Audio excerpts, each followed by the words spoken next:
नाजरीन, जब से मनुष्य का जन्म हुआ है तब से इस सवाल ने मनुष्य को उलझा कर रखा है।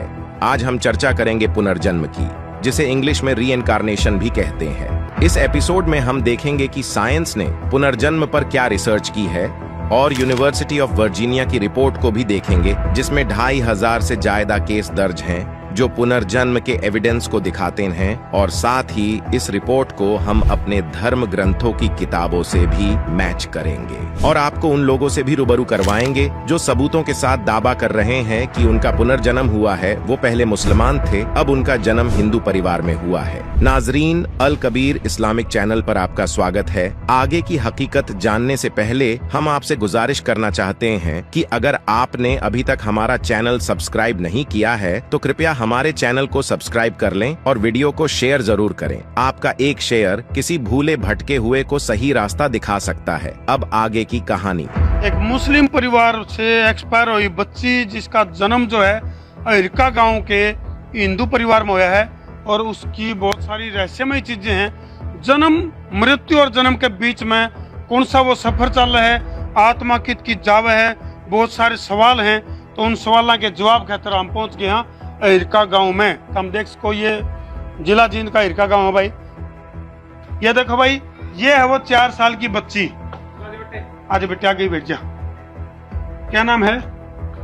मिष्टी।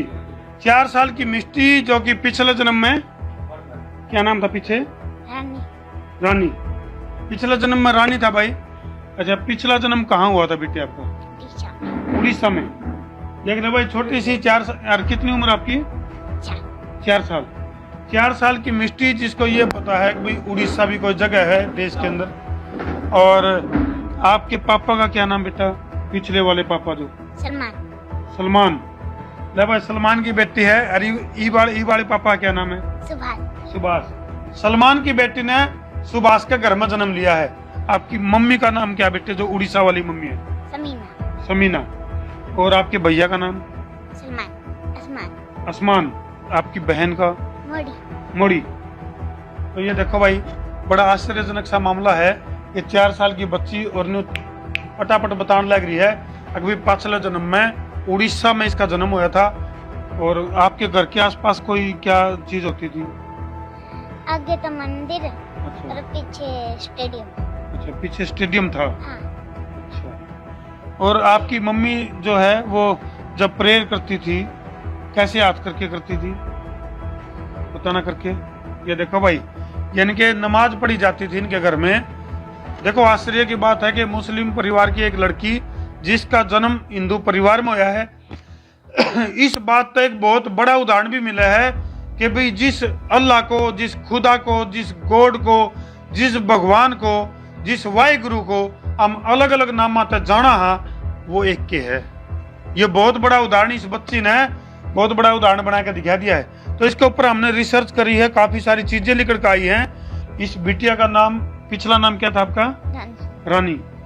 पिछला जन्म में रानी और इस जन्म में मिष्टी। अच्छा, क्या खाते थे बेटे पिछले जन्म में? कौन सा फेवरेट खाना होता था आपका? फिश। मछली खा करती भाई पिछले जन्म में। और इनके घर के नहीं बोले, जब याद जमा 1.5 साल की थी तो मछली मांगने लगी। अरे आप खाते हो? नहीं खाते। देखो, ये चीजें हम इसलिए भी पूछ रहे हैं भाई, ताकि पुष्टि हो कि वाक्य में मिष्टी का पुनर्जन्म उड़ीसा तक लेकर और अहिरका गांव में होया है। मतलब एक्सपायर हुए। किस तरह से मौत कैसे हुई बेटे? कैसे, क्या घटना घटी थी जब आपकी मौत हुई? प्लेन में बैठे थे, प्लेन क्रैश हो गया। प्लेन क्रैश हो गया। कौन कौन थे आपके साथ? मेरे पापा। अच्छा, आपके पापा साथ में थे? पापा तो प्लेन में बैठे थे। अच्छा, और आपकी मम्मी? मम्मी साथ में बैठी थी। अच्छा, आपकी मम्मी साथ में बैठी थी। हाँ। तो जब वो जो एरोप्लेन था जो आपका क्रैश हुआ, तो कहाँ गिरा? पानी में। कहाँ है इसकी मम्मी? अच्छा, एक बात बताओ, क्या आपने पता था कि भाई पिंकी जो है इस तरह से पुनर्जन्म की बातें इसका याद रह जाएंगी? कब आपने बेरा पटाया कि भाई इसने पुनर्जन्म की बात याद? मतलब 8-9 महीने के ऐसे ही बोलने लगे थे, अगर शुद्ध भाषा में। अच्छा, इसके जो पिताजी हैं सुभाष जी, वो बताओ थे बोले स्केटिंग का बेरा था इसने? हाँ, बेरा था। क्या बोली है? मतलब इसका जन्मदिन था, बोली पापा मेरे खातर तो स्केटिंग ले आई है अच्छा चलाने वाले आए स्केटिंग मंगवाए थे तूने? देख लो ये 4 साल की बच्ची है, इसने नहीं भेजा स्केटिंग क्यों है। उसके बाद जैसे बर्गर वगैरह ले आए या अखरोट ले आए थे? तो या नु बोली इसका पापा देकर बर्गर लिया, नु बोली बोले पापा वो मछली वाला बर्गर लेकर आना था, बोले वो भरवा के। अच्छा। बोले ये तो सिंपल बर्गर है, बोले ये इसमें टेस्ट तो कैसा है। बोले मेरी मम्मी तो बोले बर्गर वाला मतलब बर्गर जो बनाती थी ना हाँ। मछली वाला बना। हाँ, क्योंकि उड़ीसा में उधर का खान पान ऐसा ही है। तो तम अगर मामी से तेनू पूछ लिया भाई के सब्जी बनाओ ना करेगी, फिश फ्राई कर लो अच्छा। या मैं बना दूं, ये तो छुटवा दिया था सुबह से आज उड़न। या मैं बना दूं काट के खाओगे या बर्मा खाओगे, अच्छा मतलब मेरे पे बनवा लो जो बनवाना था मैं। अच्छा इसको बनाने का पता था हैं? हाँ। आपसे एक बात ज़रूर कहना चाहूँगा भी इस्लाम धर्म के ऐसी कोई बात नहीं होती हमारे, ना कोई हदीस में लिखा है ना कोई कुरान में ऐसा लिखा है।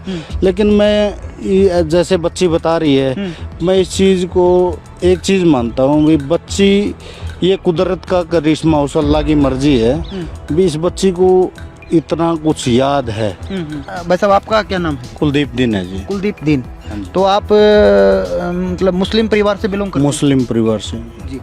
अच्छा जी, आपके आस पड़ोस में ही जो मिष्ठी जो बेटी है वो एक दावा करती है कि इसका पिछला जन्म मतलब मुसलमान फैमिली में था। हमारी जो बात करने का जो तरीका है वो अलग है। हो सकता हो भाई आप सलमान जब आप हो तो आप कुछ इससे बातचीत कर सको आप, तो जैसे आप एक बार इससे बातचीत करना चाहे तो कैसे क्या कुछ पूछे अगर आप बता सके तो बच्चे। तो मैं तो देखते हैं बात करके हाँ, क्या बताएंगे जी, जी, बच्चे। जी। बेटे आपका पापा का क्या नाम है? पिछले अगले हाँ जी पिछले का सलमान। सलमान। मम्मी का क्या नाम है बेटे? समीना। सबीना। भाईजान का? भाई का आसमान। आसमान। और आपकी कोई बहन भी थी, क्या नाम है उनका? मुड़ी। मुड़ी। नमाज पढ़ते थे बेटे आप? हाँ। कितने टाइम की नमाज पढ़ते थे? 5 टाइम की। घर पे पढ़ते थे हाँ। ईद की नमाज? कौन पढ़ाता था आपको? दीदी। दीदी पढ़ाती थी। और आपके आसपास माहौल था, खाने पीने में क्या लेते थे मेन? फिश। फिश खाते थे। बेटे आपको याद हो आपके पापा ईद की नमाज से पहले कोई ज़कात देते थे? ऐसा कुछ होता था आपके परिवार में? होता था। क्या होता था बेटे? गरीबों को खाना देते थे। गरीबों को खाना देते थे। क्योंकि ऐसा मोमडन परिवार के अंदर ऐसा पहली बार देखा गया है। मैंने तो अपनी जो जब से होश संभाला है उस टाइम से लेकर आज तक मैंने ऐसा कोई केस नहीं देखा है। एक चीज़ और पूछो। जी जी पूछो जी।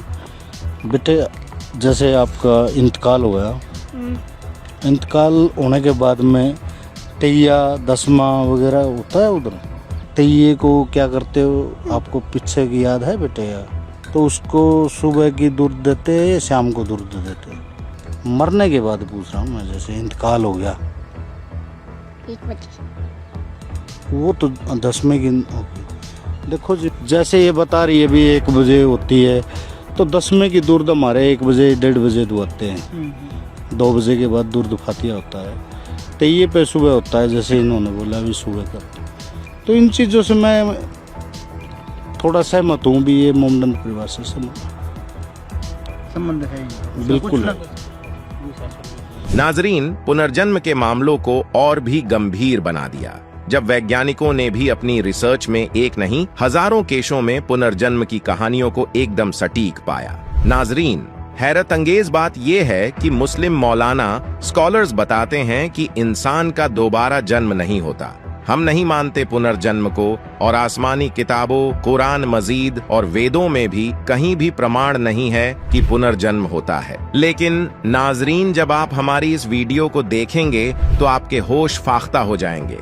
इस वीडियो में हम पुनर्जन्म को 3 स्टेप्स में जानेंगे। पहला, क्या विज्ञान पुनर्जन्म को मानता है? क्या पुनर्जन्म के केसों पर वैज्ञानिक रिसर्च हुई है? दूसरा, पुनर्जन्म के विषय पर हमारे मजहब के मौलानाओं और स्कॉलर्स का क्या कहना है? तीसरा, धार्मिक ग्रंथों जैसे पवित्र कुरान, पवित्र वेद, गीता जी में पुनर्जन्म के बारे में क्या बताया गया है? नाजरीन, भारत सहित दुनिया भर में पुनर्जन्म की हजारों घटनाएं हैं। जिनको ज्यादातर लोग सच मानते हैं, वीडियो ज्यादा बड़ी न हो जाए, इसलिए आपको समझाने के लिए हम सिर्फ 2 घटनाओं का जिक्र करेंगे और इन दोनों केसों की जांच इंटरनेशनल लेवल पर हो चुकी है। पहली शांति देवी की पुनर्जन्म की घटना और दूसरी ऐसे हिंदू लड़के की घटना जो अपने पिछले जन्म में मुसलमान था। नाजरीन, इन घटनाओं को जानने से पहले जिन्होंने इनकी जांच की उनके बारे में जानते हैं। विश्व भर में फैले ऐसे कई वैज्ञानिक हैं जिन्होंने पुनर्जन्म पर रिसर्च की और उन पर अनेकों किताबें भी लिखी गई हैं। इनमें सबसे विख्यात हैं university of Virginia school of medicine में 50 वर्षों तक बतौर MD काम कर चुके डॉक्टर इयन स्टीवनसन, जिन्हें 1964 में जीरोक्स प्रक्रिया के आविष्कारक मिस्टर चेस्टर कार्लसन ने पुनर्जन्म पर रिसर्च करने के लिए $10 लाख दिए थे, और डॉक्टर स्टीवनसन ने पूरे दुनिया भर में घूमकर पुनर्जन्म की हजारों घटनाओं को उजागर किया जो पुनर्जन्म को बड़ी ही स्पष्टता से सिद्ध करती हैं। इयन स्टीवनसन ने साल 1966 में 20 केसेस सजेस्टिव ऑफ रीइंकार्नेशन के नाम से एक बुक लिखी, जिसमें इन्होंने 20 ऐसी पुनर्जन्म की सच्ची घटनाओं का वर्णन किया है जिनकी जांच ये खुद कर चुके हैं। इन 20 घटनाओं में से 2 घटनाएं भारत की भी थी। पहली घटना शांति देवी की थी, जो पूरे देश में बहुचर्चित हुई, जिसे इंटरनेट पर आप Shanti Devi reincarnation story type करके सर्च कर सकते हैं। और दूसरी घटना ऐसे हिंदू बच्चे की थी जो अपने पिछले जन्म में मुसलमान था। इस बच्चे ने अपने पिछले जन्म के बारे में बारीक से बारीक चीजों के बारे में बताया था, जिसके कारण भारत की फेमस फिजियोलॉजिस्ट सतवांत पसरिचा ने भी इस केस को अपनी बुक में लिखा है। नाजरीन, पुनर्जन्म की ये सच्ची घटना मुशीर अली नाम के एक मुस्लिम लड़के की है, जो अपने परिवार के साथ उत्तर प्रदेश के लखनऊ में एक काकोरी नाम के कस्बे में रहता था। मुशीर अली के पिता का नाम फकीर हैदर अली था। मुशीर अली पिता फकीर हैदर अली की दूसरी पत्नी नाजिमा के सबसे बड़े बेटे थे। फकीर हैदर अली, जो कि धार्मिक गीत गाकर भिक्षा मांगते थे। अपने परिवार में मुशीर अली ही इकलौता कमाने वाला था, जो बाजार से सब्जियां और फल बेचकर अपने परिवार का गुजारा करता था। 30 जून 1980 की सुबह को मुशीर अली बाजार से घोड़ा तांगा यानी घोड़ा गाड़ी में आम भरकर ले जा रहा था। एक ट्रैक्टर ने उसे और उनकी आम से भरी गाड़ी को टक्कर मार दी, जिससे मुशीर अली के शरीर के राइट साइड हिस्से की पसलियों में गंभीर फ्रैक्चर हो गया और उसकी मौके पर ही मौत हो गई। यह जानलेवा हादसा काकोरी से लखनऊ जाने वाली सड़क पर बाजनगर गांव से आधा किलोमीटर दूर हुआ।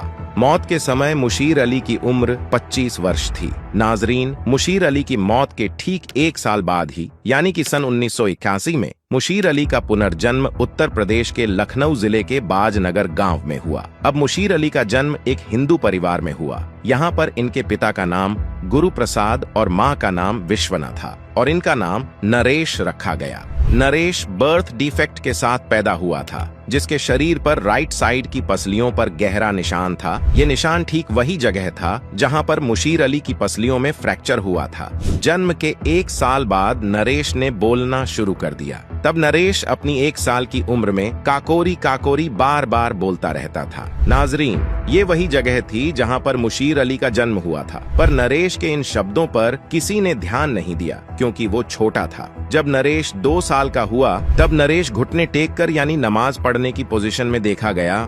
कुछ समय तो नरेश के माता पिता इस चीज को समझ नहीं पाए, पर नरेश इस नमाज की पोजीशन को बार बार दोहराता था। इसके अलावा नरेश घोड़ा गाड़ी चलाने का खेल खेलता था। नरेश खाट में रस्सी बांधता और ऐसी आवाज करता जैसे कि वह घोड़े को आगे बढ़ने का निर्देश दे रहा हो। काकोरी का वह फकीर हैदर अली, जो मुशीर अली का पिता था, भिक्षा मांगकर अपने परिवार का भरण पोषण करता था। प्रत्येक गुरुवार को बाजनगर और नरेश के घर आता था। जब नरेश ने चलना सीख लिया तो वह फकीर के पीछे पीछे अगले 2-3 घरों तक जाता और फिर अपने घर लौट आता। हालांकि नरेश के माता पिता ने फकीर को भिक्षुक के लिए हिंदू शब्द बाबा से संबोधित करने के लिए कहा था, लेकिन नरेश उन्हें अब्बा के रूप में संबोधित करता था। नाजरीन, अगस्त 1987 तक जब नरेश लगभग 6 वर्ष के थे, तब वह बार बार कहते थे कि वह काकोरी से मुस्लिम थे। एक दिन जब उसने फकीर को देखा तो उसने उसे फिर अब्बा कहा और उससे पूछा क्या तुम मुझे नहीं पहचानते? मेरे घर में 5 नीम के पेड़ हैं। मुझे एक ट्रैक्टर ने टक्कर मार दी थी। उसने फकीर से उसे घर ले जाने के लिए कहा। भ्रमित फकीर ने उसका अनुरोध अस्वीकार कर दिया, क्योंकि फकीर हैदर अली मुस्लिम होने के कारण पुनर्जन्म पर विश्वास नहीं करते थे। अगली सुबह नरेश ने अपनी माँ को मजबूर किया कि वह उन्हें काकोरी में फकीर हैदर अली के घर ले जाएं। नरेश ने खुद काकोरी में अपने घर का रास्ता बताया। वहां नरेश ने फकीर हैदर अली को फिर से मेरे अब्बा कहा और उसने फकीर हैदर अली की पत्नी नाजिमा को अम्मी कहा। उन्होंने मुशीर के भाइयों और एक बहन को भी पहचान लिया जो अपने पति के साथ मौजूद थी, जिसे उन्होंने अपने नाम से बुलाया, मोहम्मद इस्लाम। उसने नजीमा से पूछा, मेरा छोटा भाई नसीम कहाँ है? जब उसने उसे बताया कि वह सो रहा है तो नरेश उसके पास गया और उसे जगाया। जैसे ही नसीम अपने होश संभालने की कोशिश कर रहा था, नरेश ने उसे गले लगा लिया और चूमना शुरू कर दिया। जब नरेश से पूछा गया कि उसके कितने भाई बहन हैं, तो उसने जवाब दिया, 5 भाई 6 बहनें। बहनों में से एक सौतेली बहन है। यह उस समय के संबंध में सही था जब मुशीर जीवित थे। जब नजीमा ने मुशीर की मौत के 3 महीने बाद पैदा हुई अपनी 6 साल की बेटी सबिया की ओर इशारा करके पूछा कि वह कौन है, तो नरेश ने जवाब दिया, वह उस समय आपके पेट में थी। नरेश ने घर के अंदर 5 धातु के सूटकेस में से मुशीर के सूटकेस की भी सही पहचान की और खोलने से पहले उसमें रखे सामान का सटीक वर्णन किया। फकीर हैदर अली और उसकी पत्नी ने यह भी नोट किया कि नरेश की छाती में उसी स्थान पर हल्का सा अवसाद था जहां मुशीर की छाती पर उसके घातक दुर्घटना से घाव हुआ था। नरेश ने अपने पिछले जन्म के गांव काकोरी के कई लोगों को पहचान लिया जो फकीर हैदर अली के घर पर इकट्ठे हुए थे। उन्होंने जाहिद नाम के एक व्यक्ति की पत्नी से भी पूछा कि क्या उसने फकीर को वे 300 रुपए लौटा दिए हैं जो उसने यानी अपने पिछले जन्म मुशीर अली ने जमा किए थे। मुशीर अली ने वास्तव में वह राशि जाहिद के पास जमा कर दी थी जिसने मुशीर अली की मृत्यु के 3 दिन बाद उसे वापस कर दिया था। जब फकीर हैदर अली के परिवार ने नरेश को 5 रुपए के साथ वापस भेजने की तैयारी की तो उसने पूछा, तुम्हारा क्या मतलब है कि तुम मुझे चाय और अंडे दिए बिना ही भेज दोगे? मुशीर अली को चाय और अंडों का बहुत शौक था और वह हर दिन इन्हें खाता था। नरेश की अंडे की मांग इसलिए महत्वपूर्ण थी क्योंकि शाकाहारी हिंदू होने के कारण उनका परिवार अंडे नहीं खाता था। नाजरीन, फकीर हैदर अली जो नरेश के पिछले जन्म के पिता थे, पहले पुनर्जन्म पर विश्वास नहीं करते थे, लेकिन नरेश की बहुत सारी चीजों की सटीक जानकारी, जैसे नरेश ने अपने पिछले जन्म का बैंक अकाउंट नंबर भी बता दिया था, को देखकर फकीर हैदर अली और उनके परिवार ने भी माना कि अपने पिछले जन्म के बेटे मुशीर अली का पुनर्जन्म नरेश के रूप में हुआ है। इस घटना के बाद से फकीर हैदर अली और उनका परिवार भी पुनर्जन्म पर विश्वास करने लग गया। नाजरीन, इस पूरी घटना को भारत की फेमस फिजियोलॉजिस्ट डॉक्टर सतवान पासरिचा ने अपनी बुक में लिखा है जिसका नाम है can the mind survive beyond death. इस किताब के पेज नंबर 159 से लेकर 161 तक डॉक्टर सतवान पासरिचा ने इस घटना का उल्लेख किया है और साथ ही 1990 में पब्लिश की गई अमेरिका की यूनिवर्सिटी ऑफ वर्जीनिया की एक बुक में भी इस घटना का वर्णन किया गया है, the journal of scientific exploration. इस बुक की PDF को हमने डिस्क्रिप्शन बॉक्स में डाल दी है, आप चाहें तो इस बुक को पढ़ सकते हैं। नाजरीन, कई पुनर्जन्म केसों को अदालतों ने भी ठीक माना है और सबूतों के आधार पर उसके पिछले जन्म में की गई हत्या के आरोपी को भी सजा दी है। नाजरीन, आपने देखा कि विज्ञान और वैज्ञानिकों के अनुसार पुनर्जन्म होता है, यह सिद्ध भी हुआ। नाजरीन, कुछ लोग कहते हैं कि सनातन यानी हिंदू मजहब, सिख मजहब, जैन मजहब आदि आदि मानते हैं कि पुनर्जन्म होता है, लेकिन इस्लाम पुनर्जन्म को नहीं मानता। इसका मतलब इस्लाम मजहब गलत साबित हुआ? तो इसका जवाब है नहीं। इस्लाम मजहब बहुत ही पाक मजहब है, पर इसको सही से न समझने के कारण हमसे ये गलतियां हुई। नाजरीन, अब हम समझेंगे कि हमारे मौलाना स्कॉलर्स ने हमारे मजहब के अनुसार पुनर्जन्म के बारे में क्या बताया है। हमारे साथ इन सवालों का जवाब देंगे मौलाना मुफ्ती तारिक मसूद, डॉक्टर जाकिर नाइक, मोहम्मद अली मिर्जा, मौलाना तारिक जमील, एडवोकेट फैज सैयद और संत रामपाल जी महाराज। सिख धर्म में पुनर्जन्म माना जाता है, हिंदू धर्म में भी पुनर्जन्म माना जाता है। क्या इस्लाम धर्म इसको मानती है? मेरे जिस्म का दिया गया नाम डॉक्टर वर्मा है और मैंने कुरान शरीफ भी पढ़ी है, बाइबिल भी पढ़ी है और वेदवाद की थोड़ा सा अध्ययन किया है। मैंने कुरान में सारी बातें अच्छी पाई हैं, किंतु एक बात मेरी समझ में अभी तक नहीं आई है। ये हिंदूवादी जो कहते हैं कि जन्म होता है और कुरान में एक बात आती है कि मुर्दे जिंदे किए जाएंगे, ये दो बात मेरी समझ में अभी तक नहीं आई है। हिंदू तकवा कहता है, उन्हें देखा कि जन्मवाद, कि जन्म होता है, मैंने डिस्कवरी चैनल में भी ये चीजें देखी हैं। और दूसरा कि आखिर में कुरान में कि मुर्दे जिंदे किए जाएंगे, मैंने इस बात को बहुत से पूछा है, किंतु मेरे का इस बात का क्लियरिफिकेशन कोई भी मजहब, एक तो जन्मवादी, दूसरा जो जन्म नहीं मानता यानी मुर्दों को जिंदा करता है, समझा नहीं पाया। मैं आपसे प्रार्थना करता हूं कि इस बात को कुरान के माध्यम से और आपके माध्यम से मैं समझने के लिए आपसे गुजारिश कर रहा हूं। धन्यवाद। कोई भी मजहब, कोई भी धर्म समझने के लिए हमें धर्म के मानने वालों को नहीं देखना चाहिए, क्योंकि अक्सर धर्म के मानने वाले या मजहब के मानने वाले खुद नहीं जानते उनका धर्म या उनका मजहब क्या कह रहा है। सबसे अच्छा और सबसे बेहतरीन तरीका कोई भी धर्म या मजहब को जानने के लिए है कि उस मजहब की किताबों का मुताला कीजिए। इसीलिए अगर हम मजहब इस्लाम को जानना चाहते हैं तो हमें मुसलमानों को नहीं देखना चाहिए, हमें तहकीक करना चाहिए मजहब इस्लाम के किताबों का। और सबसे अहम किताब मजहब इस्लाम में है कुरान मजीद। कुरान मजीद सबसे अहम किताब है मजहब इस्लाम में। अगर हम हिंदू धर्म को जानना चाहते हैं तो हमें हिंदू को नहीं देखना चाहिए, हमें तहकीक करना चाहिए हिंदू धर्म की किताबों का। और सबसे ऊंची, सबसे अहम हिंदू धर्म की किताब है वेद। ये वेद हिंदू धर्म में सबसे अहम किताब है। पुनर्जन्म की सही मानी है नेक्स्ट बर्थ, अगला जन्म, जिस पे इस्लाम को कोई एतराज नहीं। हम भी मानते पुनर्जन्म में, नेक्स्ट बर्थ में, लेकिन वो पुनर्जन्म नहीं जो आम हिंदू मानते हैं संसारा के बारे में। हम नहीं मानते cycle of birth, death, rebirth के बारे में। हम मानते सिर्फ पुनर्जन्म। पुनर्जन्म अंग्रेजी में होता है नेक्स्ट बर्थ, अगली जिंदगी। अब हम तस्करा करेंगे आखिरत का जिक्र इस्लाम में।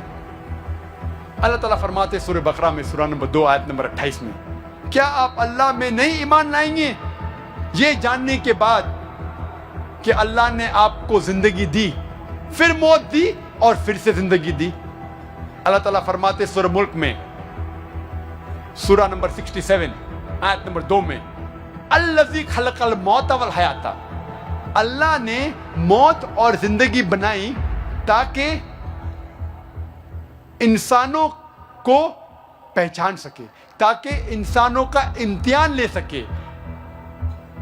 This life is a test for the hereafter. ये जिंदगी इम्तिहान है। अगर हम जिंदगी में सफल होते तो हम जाते हैं जन्नत में। और जन्नत का तस्करा है कुरान और सही हदीस में, अमन की जगह, सलामती की जगह, जिसके नीचे दूध की नदियां बहती है, शहद की नदियां बहती है, फल है कई किस्म के, खजूर है, अनार है। अल्हम्दुलिल्लाह, जिस अनार को हम जानते वैसे अनार ने करोड़ों गुना बेहतर फल, अल्हम्दुलिल्लाह।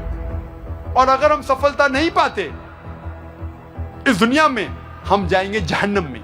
जहन्नम एक सजा की जगह है जिसका अक्सर जिक्र कुरान मजीद में आग के साथ। और कहा गया कुरान मजीद में, जिसका ईंधन होगा पत्थर और इंसान। डॉक्टर साहब ने अच्छा सवाल पूछा है कि उसने कुरान मजीद पढ़ी और सब बात को तस्लीम करते, सिर्फ ये 1 या 2 बात कि कुरान शरीफ के अंदर मौत आती है, मुर्दे को वापस से जिंदगी दी जाएंगी आखिरत में, उनका जिक्र है। और हिंदू लोग ये मानते हैं कि पुनर्जन्म में, और वो डिस्कवरी चैनल पे देखे कि पुनर्जन्म होता है। अगर आप देखेंगे सबसे ऊंची किताब हिंदू मजहब में वेद। अगर आप पढ़ेंगे पुनर की मानी क्या, पुनर संस्कृत में मतलब नेक्स्ट, अगेन, वापस से, और एक पुनर के मानी नेक्स्ट। तो पुनर्जन्म मतलब नेक्स्ट जिंदगी और एक जिंदगी। अगर आप कुरान शरीफ पढ़ेंगे, कई आयतें हैं कि अल्लाह सुब्हाना व तआला ने आपको जिंदगी दी, पहले आप थे नहीं, फिर जिंदगी दी, इस धरती पे आए, फिर आपको मौत देंगे, फिर आखिरत में उठाया जाएगा। आप जो कर रहे मुर्दों को जान दी जाएंगे आखिरत में, ये हम मानते हैं कि एक बार हम इस धरती पे आते नेक्स्ट लाइफ इज आखिरत। उसी तरीके से वेद में भी जिक्र है अबाउट पुनर्जन्म, नेक्स्ट लाइफ, सेम हूबहू जिस तरीके से कुरान में लिखा हुआ है। नाजरीन, अब जानते हैं मौलाना तारिक मसूद जी के क्या विचार हैं पुनर्जन्म के बारे में। तो सिर्फ एक जिंदगी ऐसी नेमत है जो जिंदगी में एक ही दफा मिलती है, यानी वही जिंदगी हमें कितनी दफा मिलती है? एक दफा। वो जब गई तो रूह दोबारा जिस्म में लौट कर नहीं आती, जब आएगी तो वो मैदान हशर होगा, उससे पहले रूह दोबारा जिस्म में लौटने वाली नहीं है। इस्लाम ये कहता है कि एक ही जन्म है और एक ही दफा मिला है। नाजरीन, अब देखते हैं कि संत रामपाल जी महाराज जी के पास क्या प्रमाण और विचार हैं पुनर्जन्म के बारे में। अब पुणात्माओं, आपने समझना पड़ेगा, ये ठेकेदार तो अभी टांग अड़ाने की कोशिश करेंगे, ये तैसी नहीं आपके। इन्होंने तो केवल अपना उल्लू सीधा करने से मतलब है, बाढ़ में जाओ जनता। लेकिन आप अपने सदग्रंथों को समझो, दास सामने कर रहा, रूबरू कर रहा, दिखा रहा आपको, इसको पढ़ो दोबारा। कोई त्रुटि है तुम दास से बताओ कि आपने गलत तो बोल दिया। विश्व का कोई भी संत एक शब्द कह दे दास ने एक शब्द गलत बोला उनके विषय में, तो संता ही छोड़ दूंगा उस दिन में। और वो सारी झूठ बोले, उनके पास एक भी सत्य नहीं है, दुनिया को भ्रमित किए बैठे। डॉक्टर जाकिर नाइक जी मुसलमान भाई कहते हैं कि किसी भी धर्म को समझने के लिए ये नहीं देखना चाहिए कि उस धर्म के व्यक्ति क्या कर रहे हैं और क्या कह रहे हैं, उसके लिए उस धर्म की पुस्तकों को आधार मानना चाहिए। और इस्लाम धर्म की मुख्य बुक, होली बुक यानी मुख्य किताब बताई है कि कुरान शरीफ या हदीस।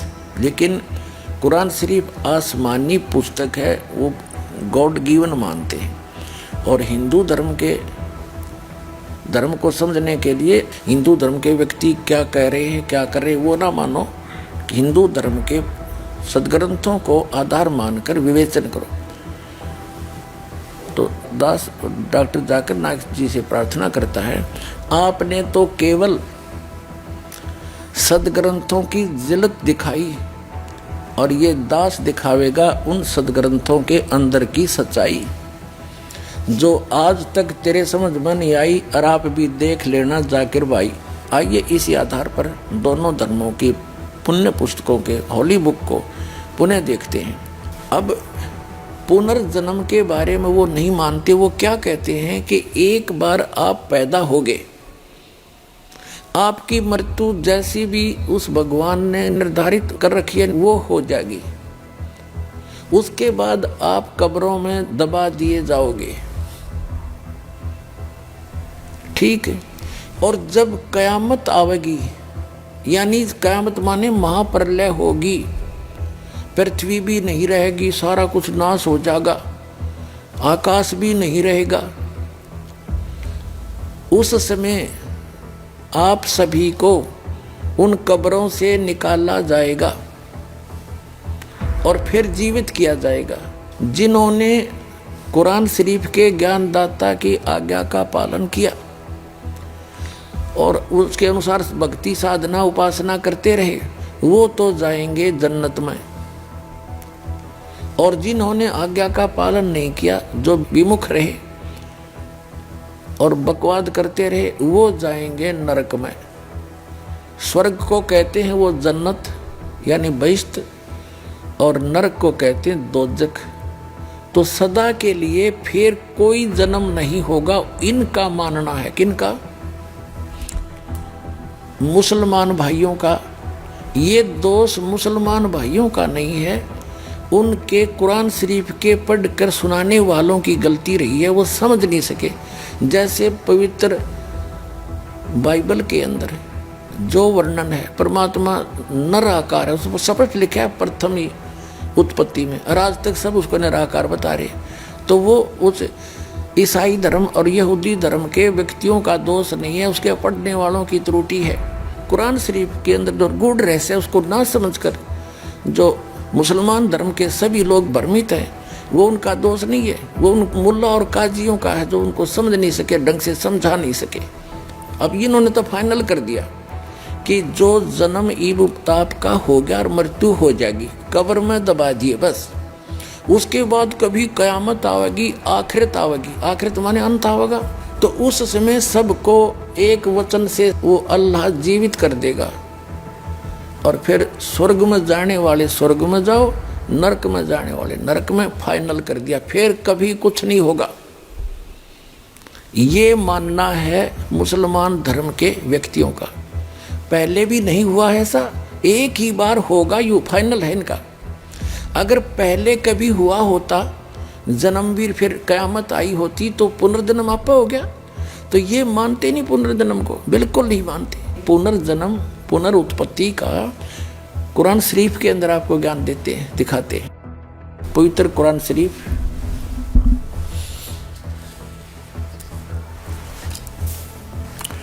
ये वही कुरान शरीफ है। और ये देखिएगा शेरवानी संस्करण है, प्रकाशक लखनऊ किताबघर, मौसम बाग, सीतापुर रोड। इतने ये 1969 की छपी हुई है, आज की नहीं, 1969 की अनुवादित है। वही अनुवाद आज तक चल रहा है। ये देखिएगा, ये 17वां संस्करण 2008 में, कॉपीराइट अधिकार। ये Lucknow Kitabghar, opposite bright Motors, मौसम बाग, सीतापुर रोड, लखनऊ। ये प्रथम संस्करण 1969 में छपा था और ये 17वां संस्करण हम पढ़ रहे हैं आपके हाथों में। ये यहाँ से मुद्रित है। अब देखिएगा, ये है सूरत अंबिया, कुरान शरीफ सूरत अंबिया 21 नंबर। और इसकी आयत यहाँ से आते आते यहाँ आ गई है।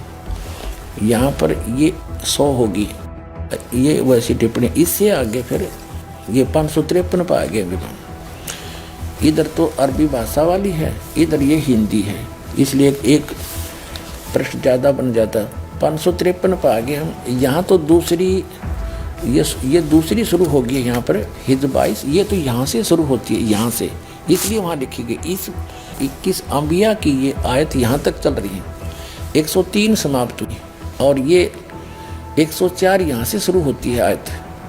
जिस दिन हम, ये कुरान शरीफ का ज्ञानदाता ये बोल रहा है, जिस दिन हम आसमान को इस तरह लपेटेंगे जैसे तुम्हार पुलिंदा में कागज लपेटते हैं, जिस तरह हमने पहले पैदा किया था, फिर हम उसे दोहराएंगे और वादा हमारे ज़िम्मे है, हमें ज़रूर करना है।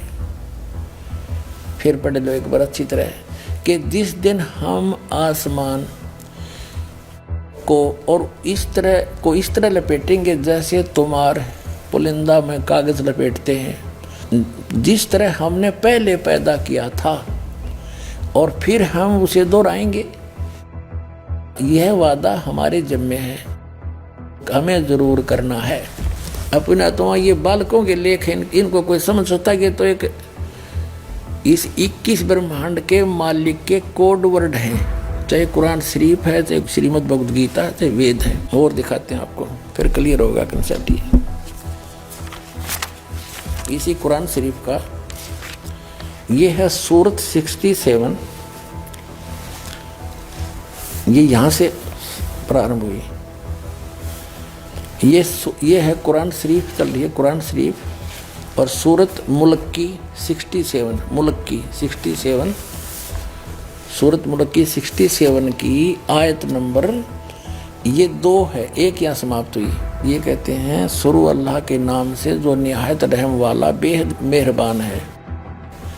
ये 1 नंबर है। उसकी बड़ी बरकत है, उस जिसके हाथ में आलम की सारी दुनिया की बादशाही है और वह हर चीज़ पर शक्तिमान है, समर्थ है। जिसने मरना और जीना बनाया, वो कहते पुनर्जन्म नहीं, जिसने मरना और जीना बनाया ताकि तुमको जांचे कि तुम में कौन अच्छा काम करता है, और वह बड़ा बलवान और साथ साथ बड़ा ही अक्षमा करने वाला है। ये सूरत मुल्क की 67 की 2 नंबर आयत में स्पष्ट कर दिया, जिसने जीना और मरना बढ़ाया। जीना और मरना, जीना और मरना, पुनर्जन्म। और जैसा कि आपने सूरत अंबिया 21 आयत नंबर 104 में देखा कि वो कह रहा कि मैंने जैसे पहले पैदा किया था दोबारा फिर करूँगा पैदा। उसका भावार्थ ये है, फिर पढ़ने अच्छी तरह। वो क्या कह रहा है कुरान शरीफ का ज्ञानदाता, कि पहले जैसे मैंने पैदा किया और फिर समेट लूँगा और फिर पुनः पैदा ज़रूर करूँगा। तो ये इसका अर्थ गलत लगा रखे हैं। मरने और जीने का इन्होंने फाइनल फैसला कर रखा है। कुरान शरीफ के पढ़ने वालों को पूर्ण ज्ञान ना होने से इन्होंने डिसीजन निकाल लिया अपनी अल्प बुद्धि से, कि इसका अर्थ ये बनता है कि एक बार तो सभी मर ही रहे हैं, कब्रों में दबा दिए जाएंगे या जैसे भी तैसे, और फिर क्या होगा कि फिर कयामत आवेगी, प्रलय हो जाएगी, सब खत्म हो जाएगा, फिर मिट्टी से वचन से निकाल लेगा अल्लाह, और जिसने अच्छे काम करे वो जन्नत में अल्लाह के अनुसार चले, जो अल्लाह के अनुसार जिन्होंने कार्य नहीं अपनी भक्ति की वो दोजख में फॉरएवर फाइनल कर दिया इन्होंने। और ये तो खुद कहता है जैसे मैंने पहले पैदा किए फिर करूँगा। अगर ये शब्द नहीं कहता कि फिर मैं दोबारा करूँगा, और मैं अपना पक्का वायदा करता हूँ, यदि एक ही बार होना है तो फिर करूँगा, तो शब्द आना ही नहीं चाहिए। फिर देख लो कुरान शरीफ,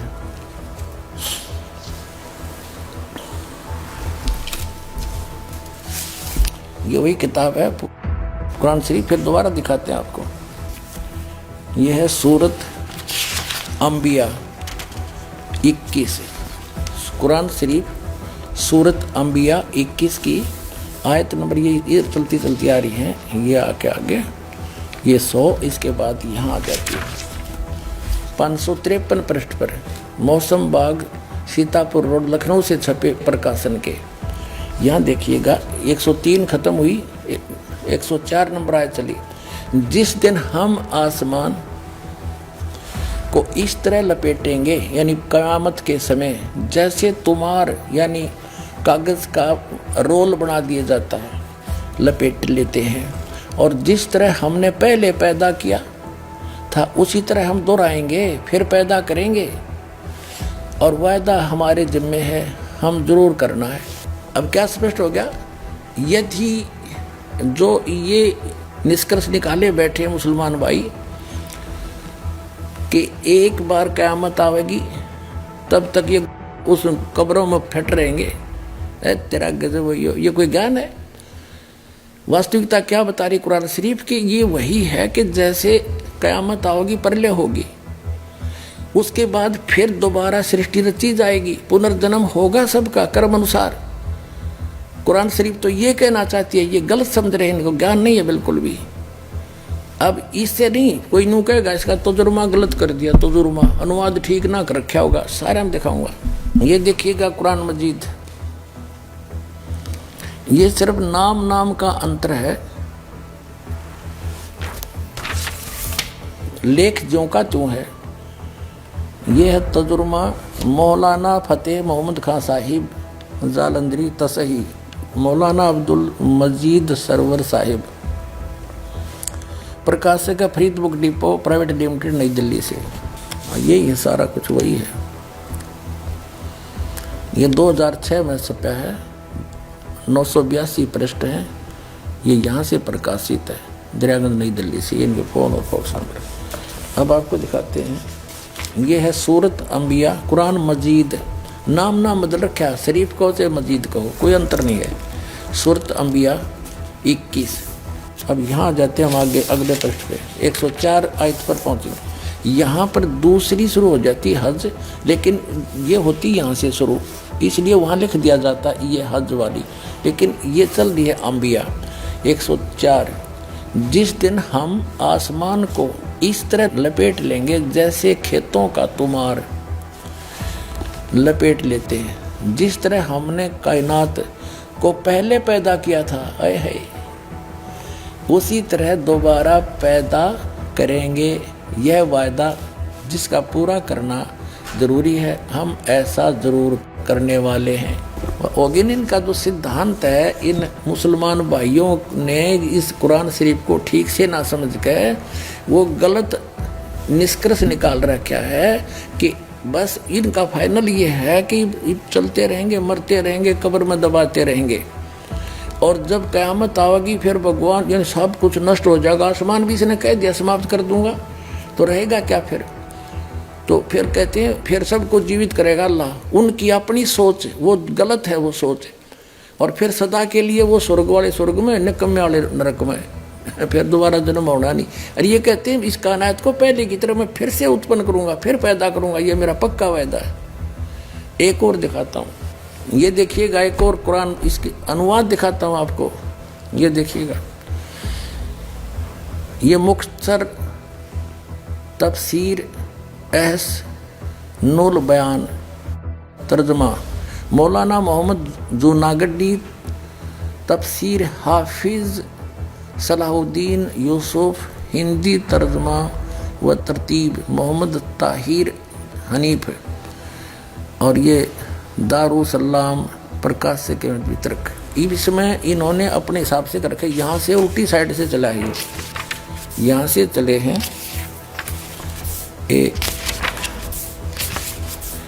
ये एक नंबर यहाँ से शुरू होती है। हम जैसा भी अपने छुपा जाते हैं। ये देखिएगा, ये है सूरत अंबिया 21 और 571 पर, ये 570 उल्टा चला इसमें, 70 उधर 71 है।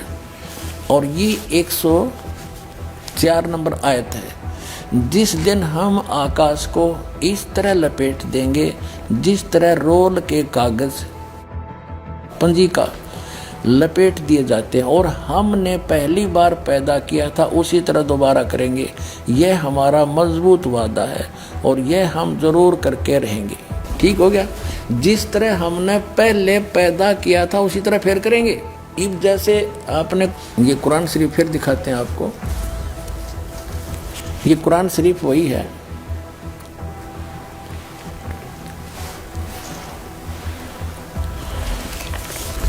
फिर देखिएगा, क्योंकि इसका समझना घना जरूरी है आपके लिए। कुरान शरीफ सूरत अंबिया 21 और यहाँ इसकी सूरत यहाँ आ जाती है 104। ये देखिएगा 553 पृष्ठ पे 103 या समाप्त हुई। जिस दिन हम आसमान को इस तरह लपेटेंगे जैसा तुम्हार पुलिंदा कागज लपेटते हैं, यानी बंडल बना देंगे, जैसे रोल बना दिया जाता है। जिस तरह हमने पहले पैदा किया था फिर हम उसे दोहराएंगे और यह वादा हमारे जिम्मे है, हम ज़रूर करना है। तो जैसे हजरत मोहम्मद जी को एक जबरिल नाम का देवता एक बुराक नाम के जानवर पर खच्चर जैसे बैठा के ऊपर ले गया जन्नत में, और जन्नत में के देखा कि बाबा आदम बैठे, हजरत मूसा जी, हजरत ईसा जी, हजरत इब्राहिम, हजरत दाऊद वहाँ मिले और उनसे मिले। वो जा कर के जन्नत में उनको नमाज पढ़ाई, बाबा आदम से बात करी। तो बाबा आदम और कैसे पहुँच गए? वो तो कब्र में रहने चाहिए थे, क़यामत आई नहीं है अभी। नाजरीन, अब जानते हैं हजरत मोहम्मद जी की मेराज की यात्रा की कहानी, इस्लामिक मौलानाओं और स्कॉलर्स की जुबानी। अब इस सफर की कैफियत क्या रही और इसमें क्या हुआ वो भी आपके सामने रख देता हूँ, ताकि बहुत सारी जो बातें उलझने या गलत फहमी होती है वो भी दूर हो जाए हमारे जहनों से। ठीक, कुछ लोगों की गलत फहमी ये होती है कि आप सल्लल्लाहु अलैहि वसल्लम ने मेराज रूहानी सफ़र किया या जिस्मानी सफ़र किया। याद रखिए, मेराज का सफ़र रसूल अकरम सल्लल्लाहु अलैहि वसल्लम ने जिस्मानी किया, रूहानी नहीं किया। ये कोई ख्वाब नहीं था, जिस्मानी। चूँकि कुरान की आयत क्या है? सुबहानल्लज़ी अस्रा बि अब्दिही, पाक है वो ज़ात जो ले गया अपने बंदे को। और अब्द का लफ्ज़ एक इंसान पे तभी लगता है जब उसके अंदर जिस्म, जान और रूह तीनों चीज़ें मौजूद हो। आप आगे बढ़े तो एक बुजुर्गवार शख्सियत उस आसमान पर बैठी थी, पहला आसमान, फर्स्ट फेज। आपने देखा और कहा, जिब्राइल ये बुजुर्ग शख्स कौन है? तो कहा, मोहम्मद सल्लल्लाहु अलैहि वसल्लम, ये आपके और इंसानियत के बाप आदम अलैहिस्सलाम है। आप सल्लल्लाहु अलैहि वसल्लम फरमाते हैं वो एक बुजुर्ग शख्सियत थे और मैंने देखा, मैं उनके नज़दीक गया, मैंने उन्हें सलाम किया। उन्होंने कहा, अय प्यारे बेटे, खुशामदीद, वेलकम, खुशामदीद तुम्हारी, वेलकम, तुम इस आसमान पर लाए। उसके बाद आपने फरमाते हैं, मैंने आदम अलैहिस्सलाम को देखा, वो जब अपने सीधे हाथ की तरफ देखते हैं तो खुश होते हैं, उल्टे हाथ की तरफ देखते हैं तो रंजीदा हो जाते हैं, रोते हैं, गमज़दा हो जाते हैं। मैंने कहा, जिब्राइल ये क्यों इस तरह से सीधे हाथ की तरफ देखते हैं खुश होते हैं, उल्टे की तरफ देखते हैं रंजीदा हो जाते हैं? तो कहा, ए मोहम्मद सल्लल्लाहु अलैहि वसल्लम, आदम अलैहिस्सलाम के सीधे हाथ की तरफ उन्हें वो उनकी औलाद दिखाई जाती है जो जन्नत में जाने वाली है, तो देखकर आप खुश हो जाते हैं। और कोई भी बाप खुश होंगे बच्चों की कामयाबी देखकर। लेकिन जब आपको वो लोग दिखाए जाते हैं जो आपकी नस्ल से होंगे, आपकी औलाद से होंगे, लेकिन शिर्क और कुफ्र और निफाक और अल्लाह का इनकार करने की वजह से आखिरत में जहन्नुम जाने वाले गमज़दा हो जाते हैं। आप कहते हैं मैं वहाँ से जब दूसरे आसमान पर गया तो मैंने 2 शख्सियात को देखा। मैंने पूछा ऐ जिब्राइल ये दोनों कौन हैं?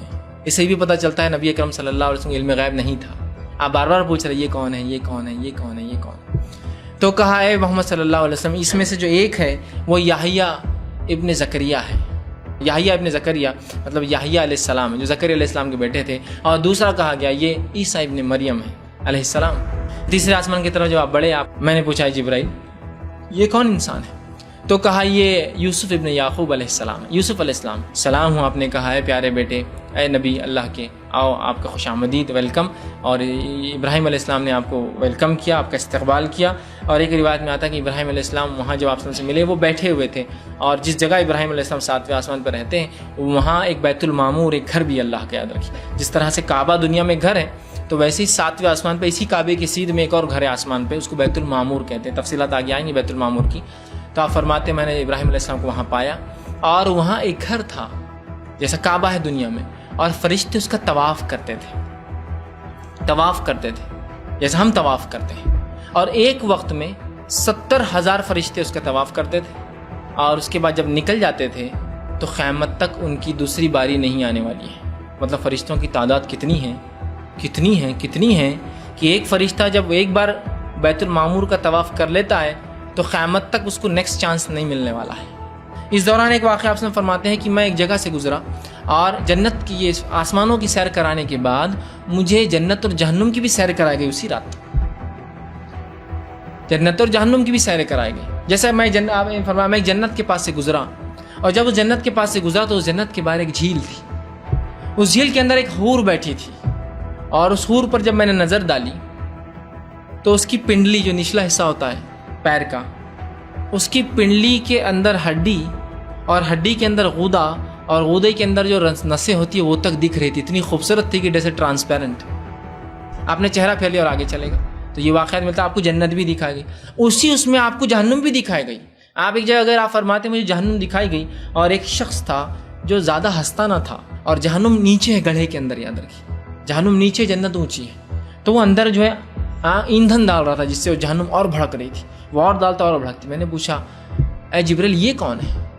ये शख्स तो ज़्यादा हंसता भी नहीं है। तो कहा ये मालिक है, ये जहन्नुम का दारोगा है। एक रिवायत में आपने फरमाया मैंने कुछ लोगों को देखा उनके नाखून जो है पीतल के थे या तांबे के थे और वो अपने चेहरों को नोचते और पूरे जिस्म को नोचते।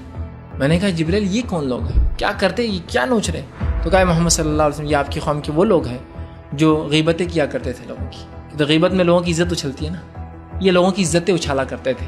अब आखिरत में ये अपनी इज्जत उछाल रहे हैं, मुंह पे वो करना और सीनों को सब फाड़ेंगे नाखूनों से, ठीक है। और बहरहाल बहुत सारी रिवायतें जिसमें मेराज में आपने जन्नत और जहन्नुम की कुछ सीन देखे, तमाम को लेना बहरहाल मुमकिन भी नहीं इतने कम वक्त में। हमारे महबूब सल्लल्लाहु अलैहि वसल्लम के 3 मौजज़ात ऐसे हैं जिनका जिक्र कुरान में आया।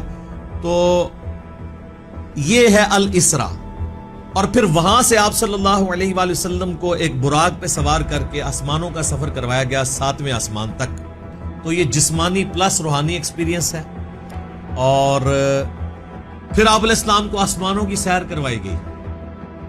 पहले आसमान पे आदम अलैहिस्सलाम से मुलाकात हुई, दूसरे पे हजरत याहिया और ईसा से, तीसरे पे यूसुफ अलैहिस्सलाम से, चौथे पे इदरीस अलैहिस्सलाम से, 5वें पे हारून अलैहिस्सलाम से, 6ठे पे मूसा अलैहिस्सलाम से और 7वें पे हमारे जद्द अमजद सैयदना इब्राहीम खलीलुल्लाह अला नबीना अलैहिस्सलातु वस्सलाम से मुलाकात हुई। उसके बाद आप अलैहिस्सलाम को जन्नत और दोज़ख भी दिखाएगी। पहला आसमान, दूसरा, तीसरा, चौथा, 5वां, 6ठा, 7वां। पहला आसमान, आदम अलैहिस्सलाम मेरे बेटे आ गए, मेरे भाई आ गए, नबी आ गए। जिब्रील के साथ आपने कुछ मनाजिर देखे, आपने मुख्तलिफ मनाजिर, जन्नत को देखा, जहन्नम को देखा, जन्नत की नेमतें, जहन्नम के अज़ाब, मुख्तलिफ जगहों से गुजरते हुए आपने देखा। एक शख्स सोया हुआ है और एक फरिश्ते के हाथ में पत्थर है, वो उसके सर के ऊपर मारता है तो उसका सर कीमा हो जाता है। आपने फरमाया ये कौन है? कहा ये वो है जो इशा की नमाज पढ़े बगैर सो जाता था। जो इशा की नमाज पढ़े बगैर सो जाता था।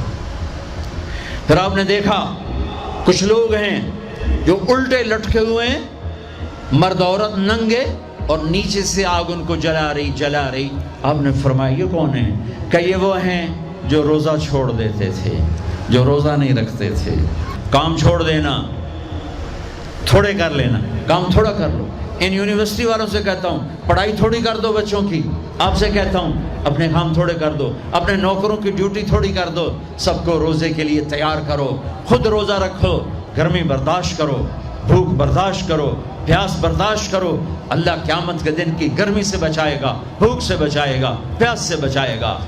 तो आपने एक तंदूर देखा, तंदूर बहुत बड़ा, उसमें नंगे मर्द और नंगी औरतें, और उनकी चीखों पुकार और आग के शोले उनको यूं उठाते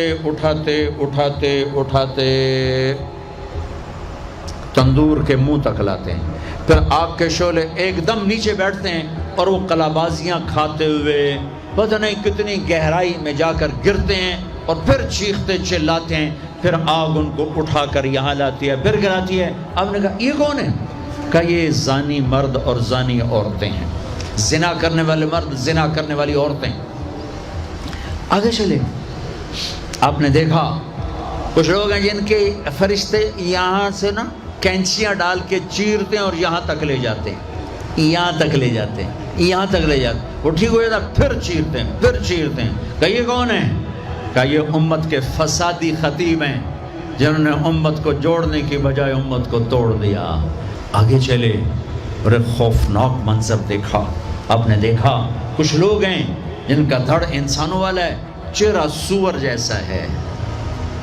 आपने कहा ये कौन है? जिब्रील ने कहा झूठी गवाही देने वाले मेरे नबी आंखों से देख कर आए हैं, देख कर आए हैं। फिर आपने खौफनाक फरिश्ता देखा जो ऐसे संजीदा बैठा है। आपने कहा ये कौन है? कहा ये जहन्नुम का फरिश्ता मालिक। फिर एक हसीन मुस्कुराता चेहरा देखा। आपने कहा ये कौन है? फरमाया, अर्ज किया ये जन्नत का फरिश्ता रिजवान। फिर जहन्नम की सैर की। कट शॉर्ट करता हूँ, टाइम आगे जा रहा है। फिर आप जन्नत को देखा और फिर अल्लाह ताला ने आपको वहाँ से आसमानों पे ले गए और अपना कुर्ब अता किया। और फिर आप सल्लल्लाहु अलैहि वसल्लम की मुख्तलिफ पैगम्बरों से मुख्तलिफ आसमानों पर मुलाकातें हुई। आपको मेराज में 50 नमाजों का तोहफ़ा दिया गया। तो अल्लाह ने क्या किया? आदम अलैहिस्सलाम, मूसा अलैहिस्सलाम, यूसुफ अलैहिस्सलाम, दाऊद अलैहिस्सलाम, ज़करिया अलैहिस्सलाम, ईसा अलैहिस्सलाम, सारे पैगम्बरों को बोला चलो बैतुल मक़दस में सफ़े बना के खड़े हो जाओ। सबको अल्लाह ने बैतुल मुक़द्दस में हाजिर किया। इधर नबी सल्लल्लाहु अलैहि वसल्लम को बुराक पे बिठा के बैतुल मुक़द्दस ले जाया गया और मुसल्ला आपके लिए खाली था।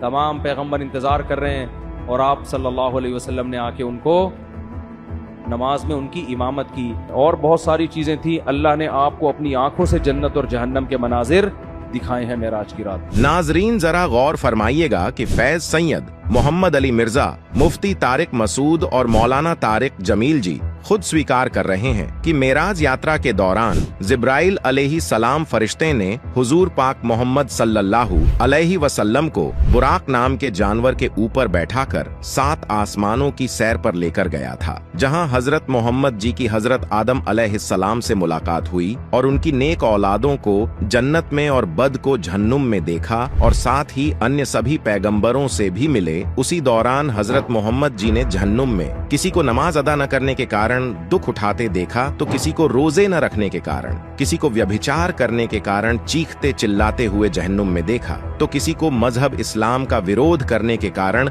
दुख उठाते हुए जहन्नुम में देखा। नाजरीन थोड़ा सा विचार करो कि यदि इस सिद्धांत को सही माने तो अभी तो कयामत आई ही नहीं है, तो फिर जहन्नुम और जन्नत में कैसे चले गए? इसलिए इस्लाम मजहब के मुल्ला, काजियों, मौलानाओं और स्कॉलर्स का ये भ्रमित किया हुआ सिद्धांत बिल्कुल गलत सिद्ध हो जाता है, जो वो अक्सर फरमाया करते हैं कि इस्लाम मजहब में इंतकाल के बाद रूहें कब्रों में कयामत तक रहती हैं, जबकि पाक मुस्लिम मजहब के मौलाना साहिबानों ने ये खुद स्वीकार किया है कि दोजख और जन्नत में रूहें मौजूद हैं। नाजरीन विचार कीजिए, अगर दोबारा जन्म नहीं होता है तो कोई इंसान गरीब तो कोई अमीर पैदा क्यों होता है? कोई बीमारी से, कोई माँ के पेट में या पैदा होने के बाद तुरंत क्यों मर जाता है? खुदा किसी से पक्षपात नहीं करता, बल्कि जो जैसा कर्म करता है उसको वैसा ही फल देता है। इसी कारण से नेक कर्म करने वालों को अल्लाह जन्नत में स्थान देता है और बद कर्म करने वालों को अल्लाह जहन्नुम की आग में जलाता है। यही आसमानी किताबों में भी लिखा है। और हमारे प्यारे नबी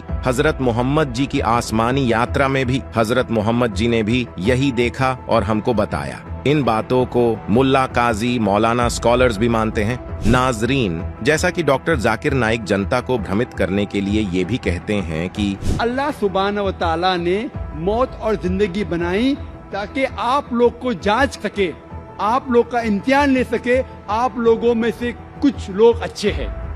ये जांच पड़ताल करने के लिए ये जिंदगी हमारे लिए इम्तिहान है।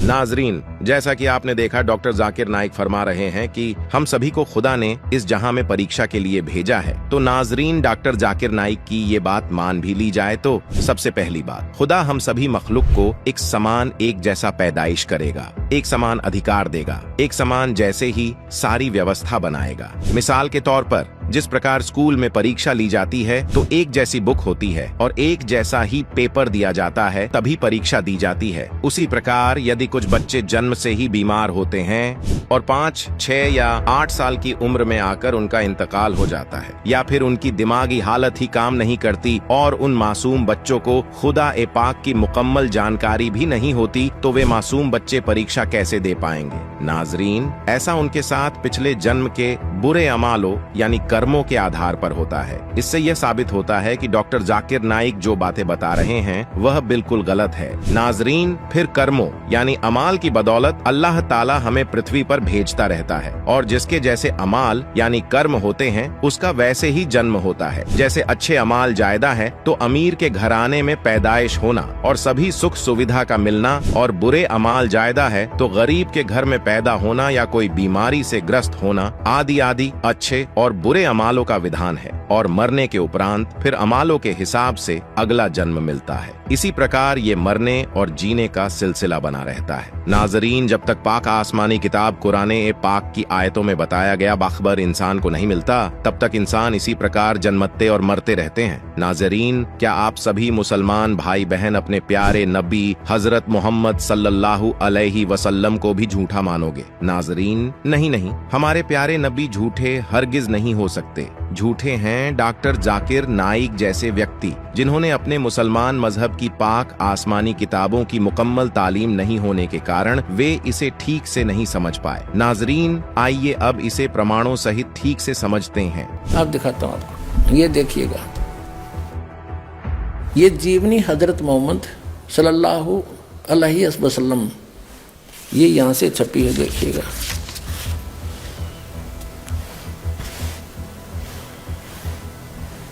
मोहम्मद इनायतुल्लाह सुब्हानी, अनुवादक नसीब गाजी फलाई, मकरजबी मकतबा इस्लामी पब्लिशर, नई दिल्ली से। यहाँ देखिएगा, जीवनी हजरत मोहम्मद सल्लल्लाहु अलैहि वसल्लम, हिंदी, इस्लामी साहित्य ट्रस्ट, प्रकाशन नंबर 81, सर्वाधिकार प्रकाश का दिन। नाम मूल किताब मोहम्मद अरबी उर्दू से इसकी हिंदी की गई है। ये यहाँ से छपी है और ये यहाँ से मुद्रक है इसका। अब इसमें आपको ले चलते हैं, थोड़ा सा दिखाएंगे, ज़्यादा नहीं, संकेत बहुत है समझदार को। 164 पृष्ठ दिखाते हैं इस पुस्तक के। यहाँ लिखा है कि प्यारे नबी सल्लल्लाहु हज़रत मोहम्मद अपने सच्चे साथियों के बीच बैठे, अल्लाह ने उनको जो बड़े बड़ी नेमत दी थी उनका जिक्र करने लगे और बैतुल मक़दिस से आकाश पर जाने का हाल सुनाया। वहाँ कुदरत के जो जलवे देखे थे उनको भी बयान किया। आप सल्लल्लाहु ने फरमाया कि इस तरह हज़रत जबरील अलैहि मुझे पहले आकाश पर ले गए। वहाँ इंसानों के बाप हज़रत आदम अलैहि मिले। उनका हाल यह था कि जब दाईं ओर देखते तो खिल उठते और हंसने लगते, और बाईं ओर देखते तो मारे गम के आंसू भी भर लेते, क्योंकि दाईं ओर उनकी नेक औलाद के कर्म थे और बाईं ओर उसके बद के। हजरत आदम अल्लाह ने आप सल्लल्लाहु यानी हज़रत मोहम्मद को देखा तो बोले तुम्हारा आना मुबारक है नेक नबी है नेक बेटे। आप सल्लल्लाहु ने पूछा जबरील यानी हज़रत मोहम्मद ने जबरील देवता से पूछा ये कौन है? तो उन्होंने जवाब दिया, जबरील ने बताया कि ये आदम अलही है, हज़रत आदम है, ये सारे इंसानों का बाप। फिर जबरील अलही आपको दूसरे आकाश पर ले गए। अब देखो एक तो इस तरह ये सिद्ध होगी कि जिस जन्नत में ये कुरान शरीफ के आधार से ये तो नमाज आदि पढ़ कर जाना चाहते हैं उस जन्नत में, वहाँ गए हुए प्राणी कितने सुखी। बाबा आदम को ये सुप्रीम मानते अपना, और वो जन्नत में बैठा है, एक बार तो रो रहा है एक बार हंस रहा है, क्योंकि अब देखो इनकी यह थ्योरी भी गलत सिद्ध होगी कि जब क़यामत आओगी जब बस सारे पैदा किए जाएंगे इतने इसका वहाँ रहेंगे। अब ये बाबा आदम की सारी संतान ऊपर जा रही और ये हज़रत ईसा हज़रत मूसा हज़रत अब्राहिम दाऊद और ये सारे ऊपर बैठे। अब दिखाते हैं आगे। तो कहने का भाव ये है कि तू वो उस जन्नत ने के चाटे वहाँ भी दुखी वो आदम, कभी रो रहा है कभी हंस रहा है, क्या इसी को जन्नत कहते हैं? यह साधना गलत है। जहाँ ये जाते हैं वो ये काल का लोक है, ये पितर लोक है, और वहाँ एक तरफ पितर लोक है एक तरफ स्वर्ग है एक तरफ नरक है, वो बहुत बड़ा क्षेत्र है। तो ये पितर लोक में बैठे हैं सारे, तो वो खा के वो जन्नत, जहाँ वहाँ भी दुखी सबका, इनका हेड ऑफ द डिपार्टमेंट हज़रत आदम वहाँ बैठा, कभी रो रहा है कभी हंस रहा है, इसी को जन्नत कहते हैं। कहते हैं वहाँ दुख नहीं, इस तो बड़ा दुख और क्या होगा, सुख का सांस नहीं वहाँ पर। अब ये जन्नत है, इसको जन्नत कहते हैं। देखो प्यारे नबी सल्लल्लाहु अपने सच्चे साथियों के बीच बैठे थे, ये सारा बता दिया। उन्होंने फरमाया कि मुझे पहले आकाश पर ले गया, वहाँ इंसानों के बाप हज़रत आदम अलही मिले। उनका ये हाल था कि जब दाईं ओर देखते तो खिल उठते, स्वर्ग की तरफ देखे तो अच्छी संतान को देखकर हंसने लग जाते, और बाईं ओर देखते तो मारे गम के आंसू भर लेते, क्योंकि दाईं ओर उनकी नेक औलाद के कर्म थे, बाईं ओर बद के निकम्मी के। हज़रत आदम अलही ने आप सल्लल्लाहु यानी हज़रत मोहम्मद को देखा और बोले तुम्हारा आना मुबारक हो नेक नबी नेक बेटे। अब जब आप सल्लल्लाहु ने पूछा जबरील ये कौन है, तो जबरील ने जवाब दिया, उन्होंने जवाब दिया कि ये आदम अलही है, सारे इंसानों का बाप। अलही आप सल्लल्लाहु को दूसरे आकाश पर ले गए, फिर तीसरे पर, फिर आगे बढ़ते गए। आप सल्लल्लाहु जिस नबी के पास से गुजरते ये मनमोहक शब्द कानों में गूंजते, तुम्हारा आना मुबारक है नेक नबी है नेक भाई।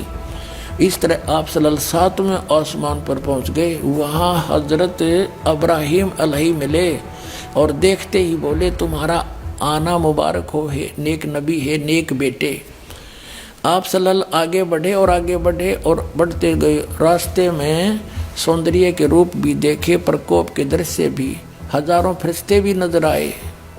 ये हजारों देवता भी हैं, उनके भी, मुसलमानों के भी देवता फरिश्ते माने देव और सजदे में पड़े हुए रब का गुणगान कर रहे थे।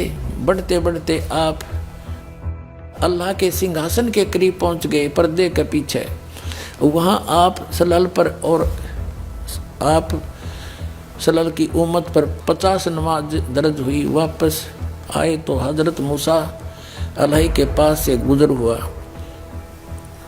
कहा कि क्या फर्ज हुआ उम्मत पर। उन्होंने देखते ही पूछा। कहने का भाव ये है कि वो 50 नमाज दी, वो पर्दे के पीछे से बोलता ये काल है, ये कभी सामने नहीं आता किसी के। श्रीमद् भगवद गीता अध्याय नंबर 7 के श्लोक नंबर 24-25 में कहता कि अर्जुन मैं अपनी योग माया से छुपा रहता हूँ, मैं कभी किसी के समक्ष नहीं आता, ये मेरा घटिया अटल नियम है, अविनाशी नियम है। ये पर्दे से पीछे बोल रहा है, निराकार बताऊँ, फिर पर्दे की क्या जरूरत थी, जब निराकार होता तो वो सामने क्यों नहीं आता। भगवान कोई चोर है क्या? वो भगवान तो यहाँ आता है, हमारे साथ साथ फिरते रहते थे। अल्लाहू अकबर, काशी माँ 120 वर्ष रह कर गए, वो हमारे सच्चे भगवान। ये तो गुप्त रहता है, अपना तुम आगे देखो। इसी पर हम चल रहे 165 पृष्ठ पे कि यहाँ देखो, कहते ये 5 नमाजें, लेकिन सबाब इनका 50 का ही है, मेरे फैसले बदला नहीं करते। 5 पर रोक दी नमाज, 50 के स्थान। ठीक है, पूरी रात बीत गई और आप सल्लल्लाहु के प्यारे साथी बैठे रहे। ये जो अपनी आत्म कथा जो ऊपर देखा वो बता रहे थे हजरत मोहम्मद जी, वो बैठ देख रहा। पूरी रात बीत गई और आप सल्लल्लाहु प्यारे साथियों बैठे रहे। आप सल्लल्लाहु ने आकाश पर जो दृश्य देखे थे, खुदा की कुदरत के और जो जो जलवे नजर आए थे, उन्हें आप पूरी दिलचस्पी के साथ सुना रहे थे। साथी मजे ले लेकर सुन रहे थे। आपने जन्नत में जो कुछ देखा, या उनकी जन्नत है, आपने जो जन्नत में जो कुछ देखा वह भी बयान किया और नेक साथियों को खुशखबरी दी। जन्नत में यह नेमतें तुम्हारा इंतजार कर रही हैं। ओए होए। अब और दिखाते हैं 161 पृष्ठ पर देखो। इसी पुस्तक के 161 पृष्ठ पर जीवनी हजरत मोहम्मद के ये क्या कहते हैं कि प्यारे नबी सल्लल्लाहु, वो बता रहे हैं हजरत मोहम्मद जी, आज रात बुराक नामक एक जानवर आया, उस पर बैठकर मैंने बैतुल मकदस की सैर की। वहाँ पहुँचा तो नबियों की जमात आई, उनमें अब्राहिम अलैहिस्सलाम थे, मूसा और ईसा अलैहि भी थे। मैंने उन सबको नमाज पढ़ाई। अब सुन ले डॉक्टर जाकिर भाई, मुसलमानों ने अपना विधान अपने आप बना रखा है कुरान शरीफ को ना समझ कर। अब ये कहते हैं जब सारे कब्रों में दबा दो, दबाते रहो, और तो ये आवेगी 4 अरब 32 करोड़ वर्ष जब बीत जाएंगे, जब यह क़यामत आवेगी, इतने तो वो उन कब्रों में फंसे रहेंगे, सड़ेंगे पड़े पड़े, एज पर योर रूल। बाकी ये गलत है तुम्हारा मानना। अगर ये नियम फाइनल होता, हजरत मोहम्मद जी को ये ऊपर ले गए हुए सारे नबियों की जमात वहाँ ऊपर देखा जन्नत में, उनको नमाज पढ़ाई, बाबा आदम मिले, बाबा आदम की सारी संतान वहाँ नरक में पड़ी, कुछ जन्नत में। ये सिद्धांत भी इनका गलत सिद्ध हुआ कि जो बाद में ही सब जीवित किए जाएंगे, ये गलत सिद्धांत है, भ्रमित है। वास्तविकता ये है कि जन्म मरण जो परमात्मा ने आकर बताया ऐसे ही होता है, लेकिन पूर्ण परमात्मा की सत भक्ति करने के उपरांत फिर ऐसे स्थान पर चले जाएंगे वहाँ नरक नहीं है, वहाँ जन्नत ही जन्नत है, वो सतलोक है। वहाँ भी मनुष्य जैसा शरीर होगा लेकिन दूसरा मटेरियल होगा। अब जन्म मरण का इतिहास जो है, एक थोड़ा सा जीवित इतिहास दिखाते हैं आपको जो बिल्कुल सत्य है। अपनात्माओं अध्यात्म ज्ञान को समझने के लिए हमने अपनी अपनी डफड़ी नहीं बजानी, बतेरे दिन बजा ली। हमने सभी सदग्रंथों को, सभी इतिहासों को साथ लेना पड़ेगा जितने महापुरुष हुए हैं। अब जैन धर्म का इतिहास दिखाते हैं आपको, ये देखिएगा। आओ जैन धर्म को जाने। ये पुस्तक है प्रवीण चंद्र जैन M.A. शास्त्री, ये पुस्तक है आओ जैन धर्म को जाने। लेखक प्रवीण चंद्र जैन M.A. शास्त्री, जम्बूद्वीप इस्तानापुर। प्रकाशक श्रीमती सुनीता जैन, जम्बूद्वीप इस्तानापुर, मेरठ उत्तर प्रदेश। अब ये यहाँ से ये है सारा कुछ। प्राप्ति स्थान है संजय कुमार विजय कुमार जैन, कानपुर वाले, जम्बूद्वीप इस्तानापुर, मेरठ। जैन साहित्य सदन, चांदनी चौक, दिल्ली। राजकुमार जैन, कमलाबाई आश्रम, महावीर जी दी जैन मंदिर, शांति, सारा कुछ। और यहाँ से जम्बूद्वीप इस्तानापुर। धीरेन्द्र जैन, न्यू रहस्य ऑफसेट प्रिंटर्स, मेरठ से छपी है। इसके 154 पृष्ठ पर आपको ले चलते हैं। इसके 154 पृष्ठ पर दिखाते हैं आओ जैन धर्म को जाने। इन्होंने क्या बताया है कि भगवान श्री आदिनाथ यानी ऋषभ देव को इस्लाम धर्म में भगवान आदिनाथ को क्या माना गया है? उत्तर है बाबा आदम। ऋषभ देव जी जो जैन धर्म के प्रवर्तक हैं, वो मृत्यु के उपरांत बाबा आदम के रूप में प्रकट हुए। पुनर्जन्म नंबर 1 हुआ सिद्ध। और बाबा आदम भी फिर कब्र में होना चाहिए था, जो हजरत मोहम्मद ऊपर फिर मिले। वो हजरत इब्राहिम, हजरत मूसा जी, हजरत ईसा जी भी कब्र में पाने चाहिए थे, अब वहाँ ऊपर मिले उनको। तो इनका विधान ये गलत है कि कब्रों में तुम्हें दबाया जाएगा और क़यामत आओगी जब जिंदा करा जाएगा, अरबों वर्ष तक उसमें सड़े जाइयो। यह आपका विधान है, कुरान शरीफ का नहीं है। कुरान शरीफ स्पष्ट कहता है कि दोबारा पैदा करूँगा, पहले भी किया था, ये मैं वायदा करता हूँ। तो पुनर्जन्म होता ही रहता है यहाँ तो। अब आगे देखो, एक पुनर्जन्म का और जबरदस्त इतिहास दिखाते हैं। ये देखिएगा 294 पृष्ठ से हम चलते हैं। श्री महावीर भगवान के अन्य कौन कौन से नाम हैं? अन्य 5 नाम है वीर, अतिवीर, सम्मति, महावीर एवं वर्धमान। अब हम 294 पृष्ठ पर आ गए। अब श्री महावीर भगवान के जीवन का कथन कहाँ से आरंभ होता है? उत्तर देते हैं पुरुरा नामक भील की पर्याय से। ऋषभ देव जी ने जब तपस्या की थी 1000 वर्ष तक, पहली धर्म देशना यानी प्रथम दीक्षा, पहला चेला यो अपना पोता बनाया था मारीची। एक गुरु बनाकर साधना करते हुए वेदों अनुसार साधना करने वाले की भी जन्म मृत्यु कैसे बनी रही? आगे देखो। अब मारीची फिर कहाँ गया? भरत की चक्रवर्ती रानी अनंतमती से मारीची नामक ज्येष्ठ पुत्र हुआ, फिर ब्रह्म स्वर्ग में देव हुआ, यानी जन्म मृत्यु स्वर्ग गया, फिर पृथ्वी पर, फिर स्वर्ग गया, फिर पृथ्वी पर, फिर नरक गया। ये आगे देखो 295 पृष्ठ पे, यहाँ कमाल हो जाएगा। निगोद से निकलकर श्री महावीर भगवान का जीव कहाँ गया?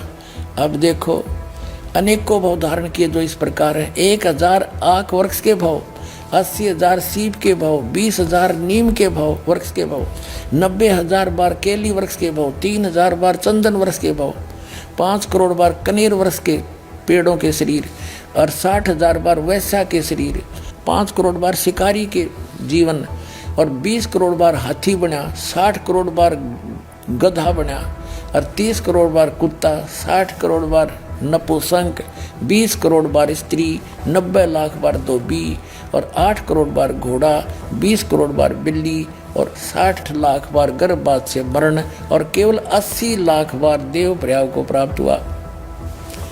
ये है रियल जन्म मरण का चक्र, बिल्कुल सत्य है। कब तक? जब तक उस अल्लाह अकबर की सत साधना इस दास से प्राप्त नहीं होगी तो ऐसे जन्म मृत्यु सबकी होगी। और ये हालत तो उस जीव की है जो ऋषभदेव जी से वेदों अनुसार शास्त्रों को, जो यहाँ की इनके शास्त्र हैं, ब्रह्मसत्र की साधना करने वाले की, जो वेद ज्ञान दाता और गीता ज्ञान दाता, कुरान शरीफ का ज्ञान दाता है, ये एक है। इसके बताए अनुसार साधना करने वाले की जन्म मृत्यु सदा बनी रहेगी। ये भूल है, इन्होंने कुरान शरीफ को ठीक से समझा नहीं, जिसलिए गलत आइडिया लगा रखा है कि एक बार आखिरत होगी। नहीं, इन्हें स्पष्ट किया कि मैं फिर पैदा करूंगा जैसे पहले पैदा किया था, नहीं तो फिर ये दोबारा पैदा करने वाली बात तय खत्म हो जानी थी। तो अब ये है ओरिजिनल, क्योंकि बाबा आदम ऊपर मिले तो पहले जा चुके हैं, वो भी खत्म होगी। बाबा हजरत अब्राहिम, मूसा जी, ईसा जी ऊपर बैठे हैं, पूरी जमात की जमात है। बाबा आदम की सारी संतान, कोई नरक में कोई स्वर्ग में। तो वो सिद्धांत गलत सिद्ध हो गया कि कब्र में पड़े रहेंगे, और फिर वो तो सब पे लागू होना चाहिए, फिर जो सब के लिए कुरान शरीफ है। तो ये इन्होंने ठीक से समझा नहीं कुरान शरीफ को। ये वास्तविकता ये गलत विधान है आपका। वास्तविकता ये है पुनर्जन्म होता है, और जिन हिंदू धर्म के सदग्रंथों को रेफरेंस में देकर मिसगाइड करना चाहा आपने डॉक्टर जाकिर नायक जी ने इन भोले श्रद्धालुओं को। कहीं भी वेद में नहीं लिखा हुआ है कि birth death birth death birth death, कहीं भी वेद में नहीं लिखा है। चैलेंज है मेरा।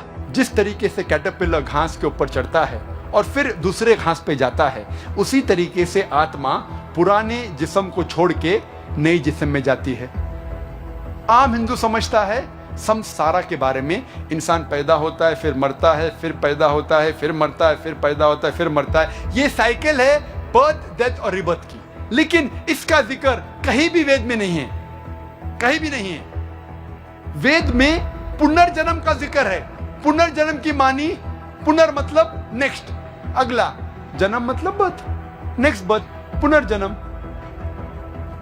पुनर्जन्म की सही मानी है नेक्स्ट बर्थ, अगला जन्म, जिस पे इस्लाम को कोई एतराज नहीं। हम भी मानते पुनर्जन्म में, नेक्स्ट बर्थ में, लेकिन वो पुनर्जन्म नहीं जो आम हिंदू मानते हैं संसारा के बारे में। हम नहीं मानते cycle of birth death rebirth के बारे में, हम मानते सिर्फ पुनर्जन्म।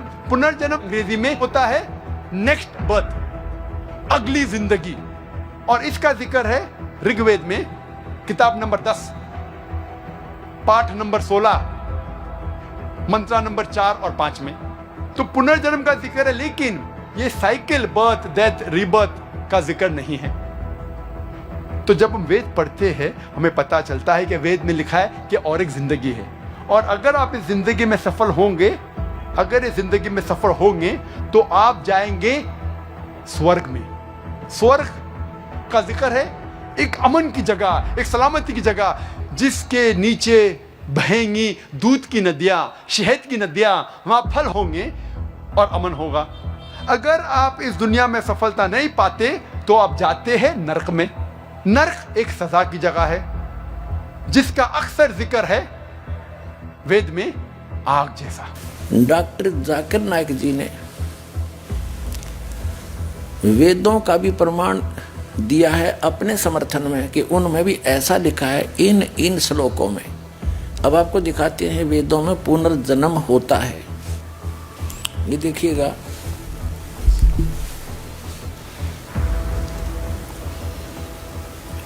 ऋग्वेद संहिता,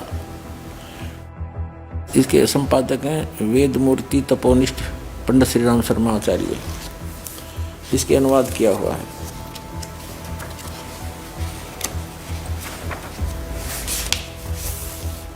ऋग्वेद संहिता सरल हिंदी भावार्थ सहित, ये इनके प्रकाशक हैं।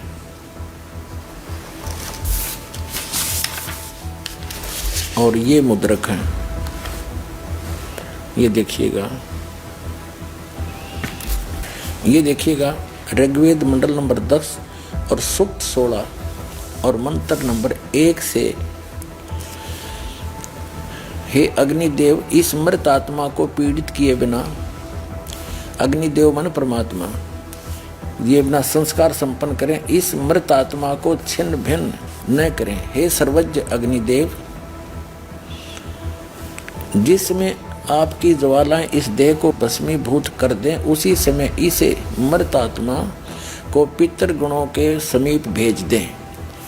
अब देखो डॉक्टर जाकिर नाइक जी ये सिद्ध करना चाह रहे हैं कि मृत्यु होने के बाद ये आत्मा पुनर्जन्म में नहीं आती, पितृगणों के पास पहुंच जाती है। ठीक है, आगे देखो, ये मंत्र नंबर 1 पढ़ा हमने। अब 2,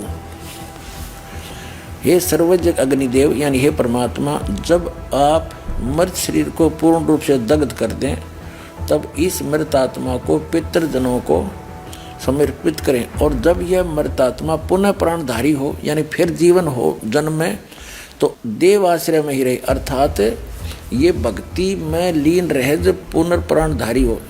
ये कहता है, इसका भाव ये है, ये अपने उस सिद्धांत से मिलाना चाहता है डॉक्टर जाकिर नाइक कि हम भी यही मानते हैं कि एक बार मृत्यु के बाद कयामत के उपरांत फिर जिंदा करे जाएंगे और फिर वो ऊपर रहेंगे सदा। और उसकी सिमिलरिटी ये यहाँ से ले रहा है ऋग्वेद से। अब देखना फिर तीसरे मंत्र में, ऋग्वेद मंडल नंबर 10 सूक्त नंबर 16 का और मंत्र नंबर ये 3 हम पढ़ेंगे। अब हे मृत मनुष्य, आपके प्राण और नेत्र वायु और सूर्य के संयुक्त हों, आप अपने पुण्य कर्मों के फल की प्राप्ति के लिए स्वर्गलोक, पृथ्वी अथवा जल में निवास करें। यदि वृक्ष वनस्पतियों में आपका कल्याण निहित है तो सूक्ष्म शरीर से उनमें प्रवेश करें। अब इसमें सिद्ध हो गया कि हे मृत मनुष्य, आपके प्राण नेत्र वायु सूर्य से संयुक्त हों, और जब आपके पुण्य कर्मों के फल की प्राप्ति के लिए स्वर्ग और फिर पृथ्वी लोक पाओ, और या जलचर बनो, या फिर वृक्ष वनस्पतियों में जीवन के शरीर में आपके संस्कार बस जाओ, आपका कल्याण निहित है तो सूक्ष्म शरीर में उनमें प्रवेश करें। अब देखो इन मंत्रों को अपने समर्थन में ले रहा है कि ऋग्वेद मंडल नंबर 10 सूक्त 16 के 1 से 5 में ये कहा गया है कि फिर दोबारा जन्म नहीं होता, वो वहीं चले जाते हैं ऊपर। इसमें स्पष्ट कहा है कि जब तक पितरों के रूप में रहो तो पितरलोक में रहोगे, उसके बाद आपका संस्कार स्वर्गलोक में जाने का, स्वर्गलोक में जाओगे, और स्वर्गलोक के बाद फिर जैसा भी आपका संस्कार है, किसी मनुष्य पृथ्वी पाओगे, मनुष्य जीवन पाना है, या कोई जलचर बनना है जैसे मछली मेंढक आदि, या वनस्पति में आपका संस्कार है तो वहां जाओ, उसमें प्रवेश करो, वो जन्म लो दोबारा। आगे देखो, अब 4 नंबर हम पढ़ रहे ऋग्वेद मंडल नंबर 10 सूक्त 16 का और मंत्र नंबर 4। हे अग्निदेव, यह परमात्मा इस मृत पुरुष को जो अविनाशी ईश्वरीय अंश है उसे आप अपने तेज से तपाएं, प्रखर बनाएं, आपकी ज्वाला से दृढ़ बनाएं। हे सर्वज्ञाता यानी परमेश्वर, आप अपनी कल्याणकारी विभूतियों से उन्हें पुण्यात्माओं के लोक में ले जाएं। जैसा भी संस्कार हो जीव का, पुण्यात्माओं के लोक में ले जाओ।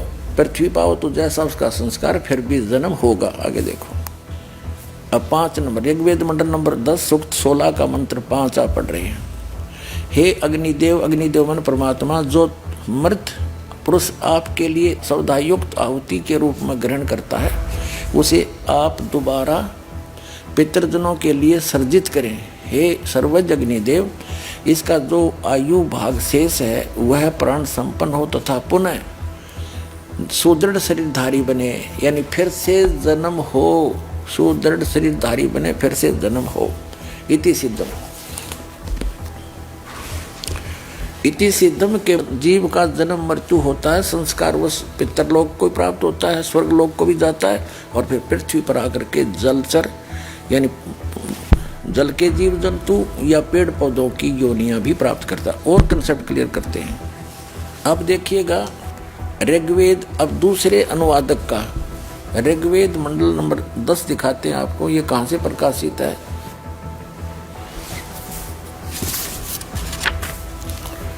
प्रकाशक है सार्वदेशिक कार्य प्रतिनिधि सभा, महर्षि दान भवन, रामलला मैदान, नई दिल्ली से अनुवादक, और ये है मुद्रक। और इसके आपको दिखाते हैं ऋग्वेद मंडल नंबर 10 सूक्त नंबर 16 और मंत्र नंबर 2 से लेते हैं। इसमें क्या लिखा है कि हे परमेश्वर,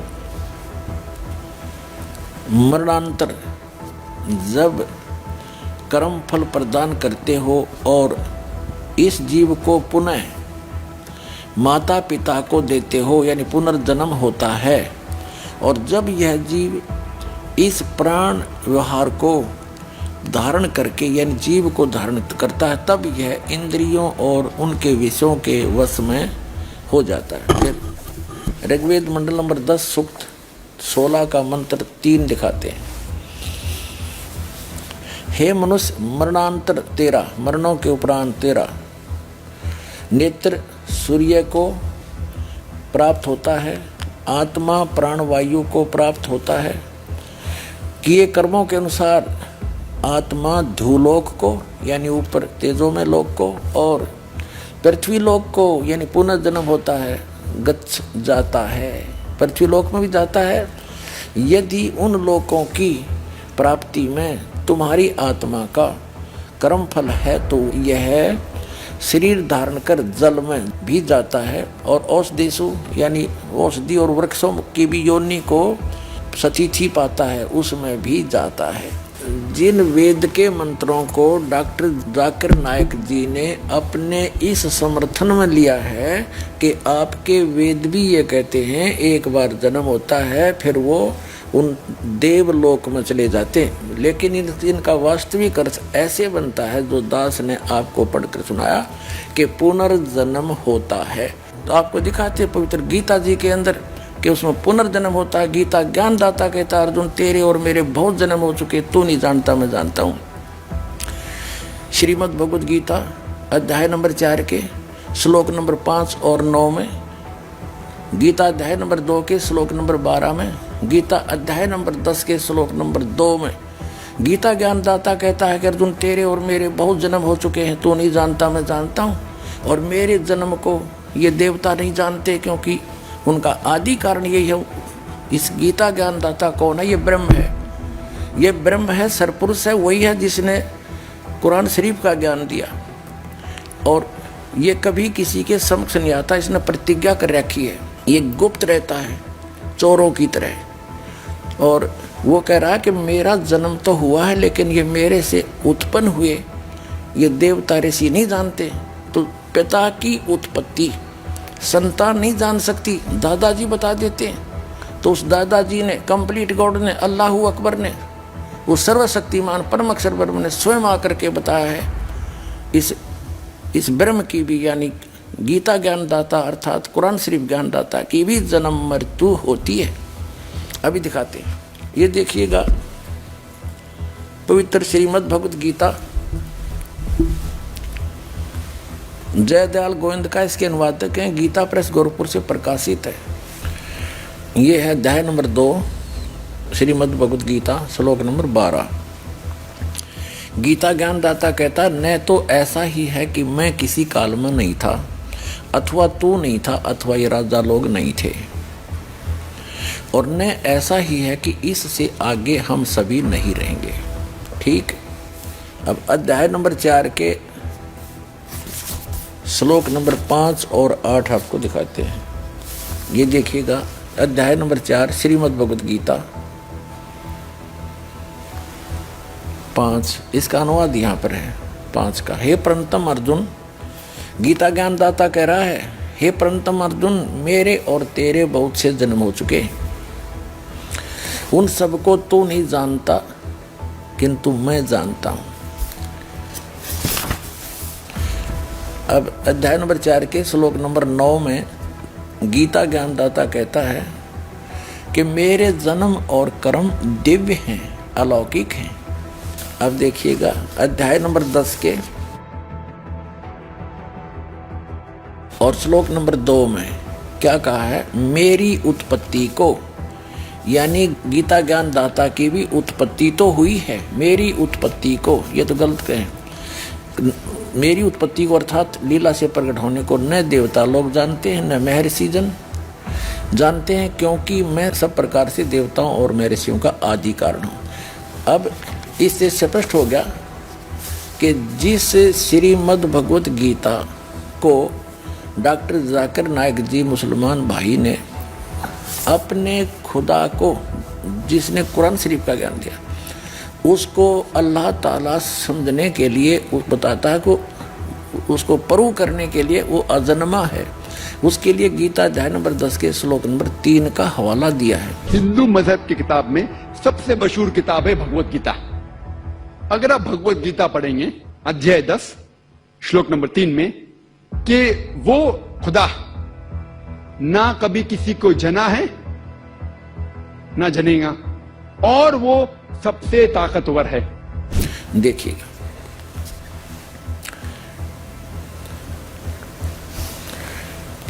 इसमें ये क्या कहता है कि जो मुझको अजन्मा, अनादि और लोकों का ईश्वर तत्व से जानते हैं, वो मनुष्य ज्ञानवान पुरुष संपूर्ण पाप कर्मों से मुक्त हो जाते हैं। अब ये क्या कहता है कि यहाँ क्या बोलता है ये कि ये एक तरफ तो ये कह रहा है मेरा जन्म मृत्यु होता है, फिर यहाँ कहता है कि जो मुझे अजन्मा मानते हैं, अजन्मा माने मैं जन्म नहीं लेता। जैसे श्री कृष्ण जी में प्रवेश जब ये किए हुए था और गीता का ज्ञान दे रहा था, तब 7वें अध्याय के 24-25 में कहता है कि मैं कभी किसी के समक्ष नहीं आता, ये मेरा अटल अनुतम अवय अनुतम घटिया अश्रेष्ठ अटल नियम है। मेरे जन्म और कर्म अलौकिक हैं। इसके कर्म अलौकिक कैसे हैं? जैसे पर्दे के पीछे से हजरत मोहम्मद को आदेश दे दिया 50 नमाजों का, फिर घटा घटू का 5 कर दी, है अलौकिक, सामने आया नहीं।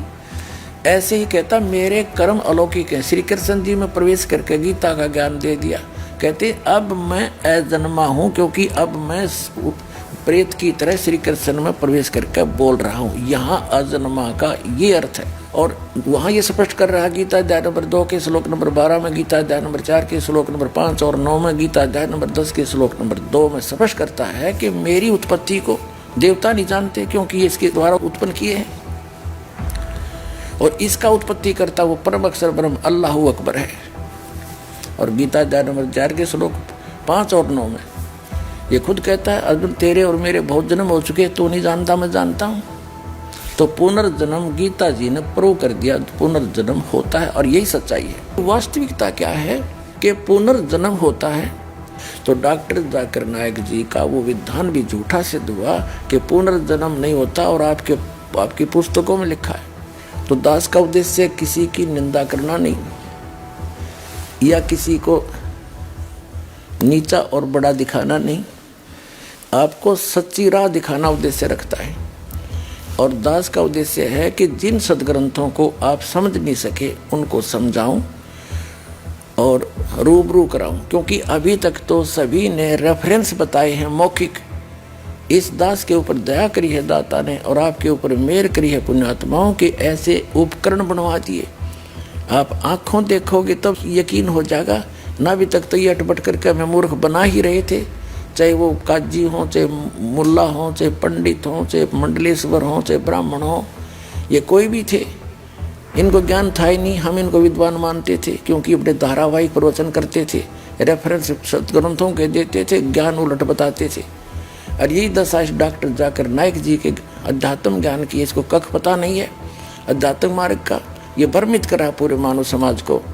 और जो भी इसके बातों में आकर के अपना जीवन नाश कर रहे हैं, उनसे प्रार्थना है पुनर्विचार करें, सदग्रंथों को देखें, इस दास के इन प्रवचनों को ध्यान से सुने और सदग्रंथों से मेल करें, उससे पीछा छुटाएं और एक हो जाओ। हम ना मुसलमान बनाना चाहते, ना हम हिंदू बनाना चाहते, ना सिख ना ईसाई, हम आपको सतराह दिखाना चाहते हैं जिससे मानव का कल्याण हो सकता है। वो इस दास के पास है, आकर ग्रहण करो, अपना कल्याण कराओ, इतनी सी बात है।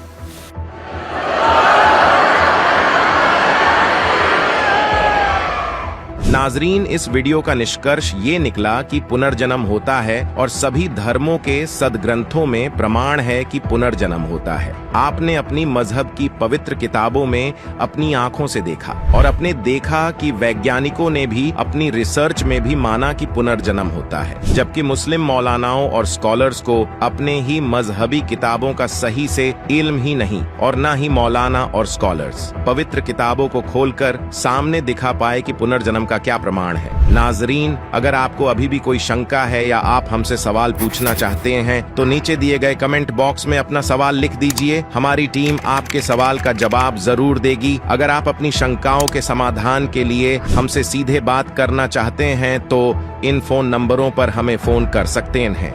नाजरीन, अगर आपको इस्लाम मजहब और कुरान पाक की आयतों की सही तर्जुमानी को अच्छी तरह से और सरल भाषा में जानना है तो इस पाक किताब मुसलमान नहीं समझे ज्ञान कुरान में सभी शंकाएं समूल समाप्त की गई हैं। कृपया दिल थामकर धैर्य के साथ पढ़ोगे तो दांतों तले उंगली दबाते रह जाओगे।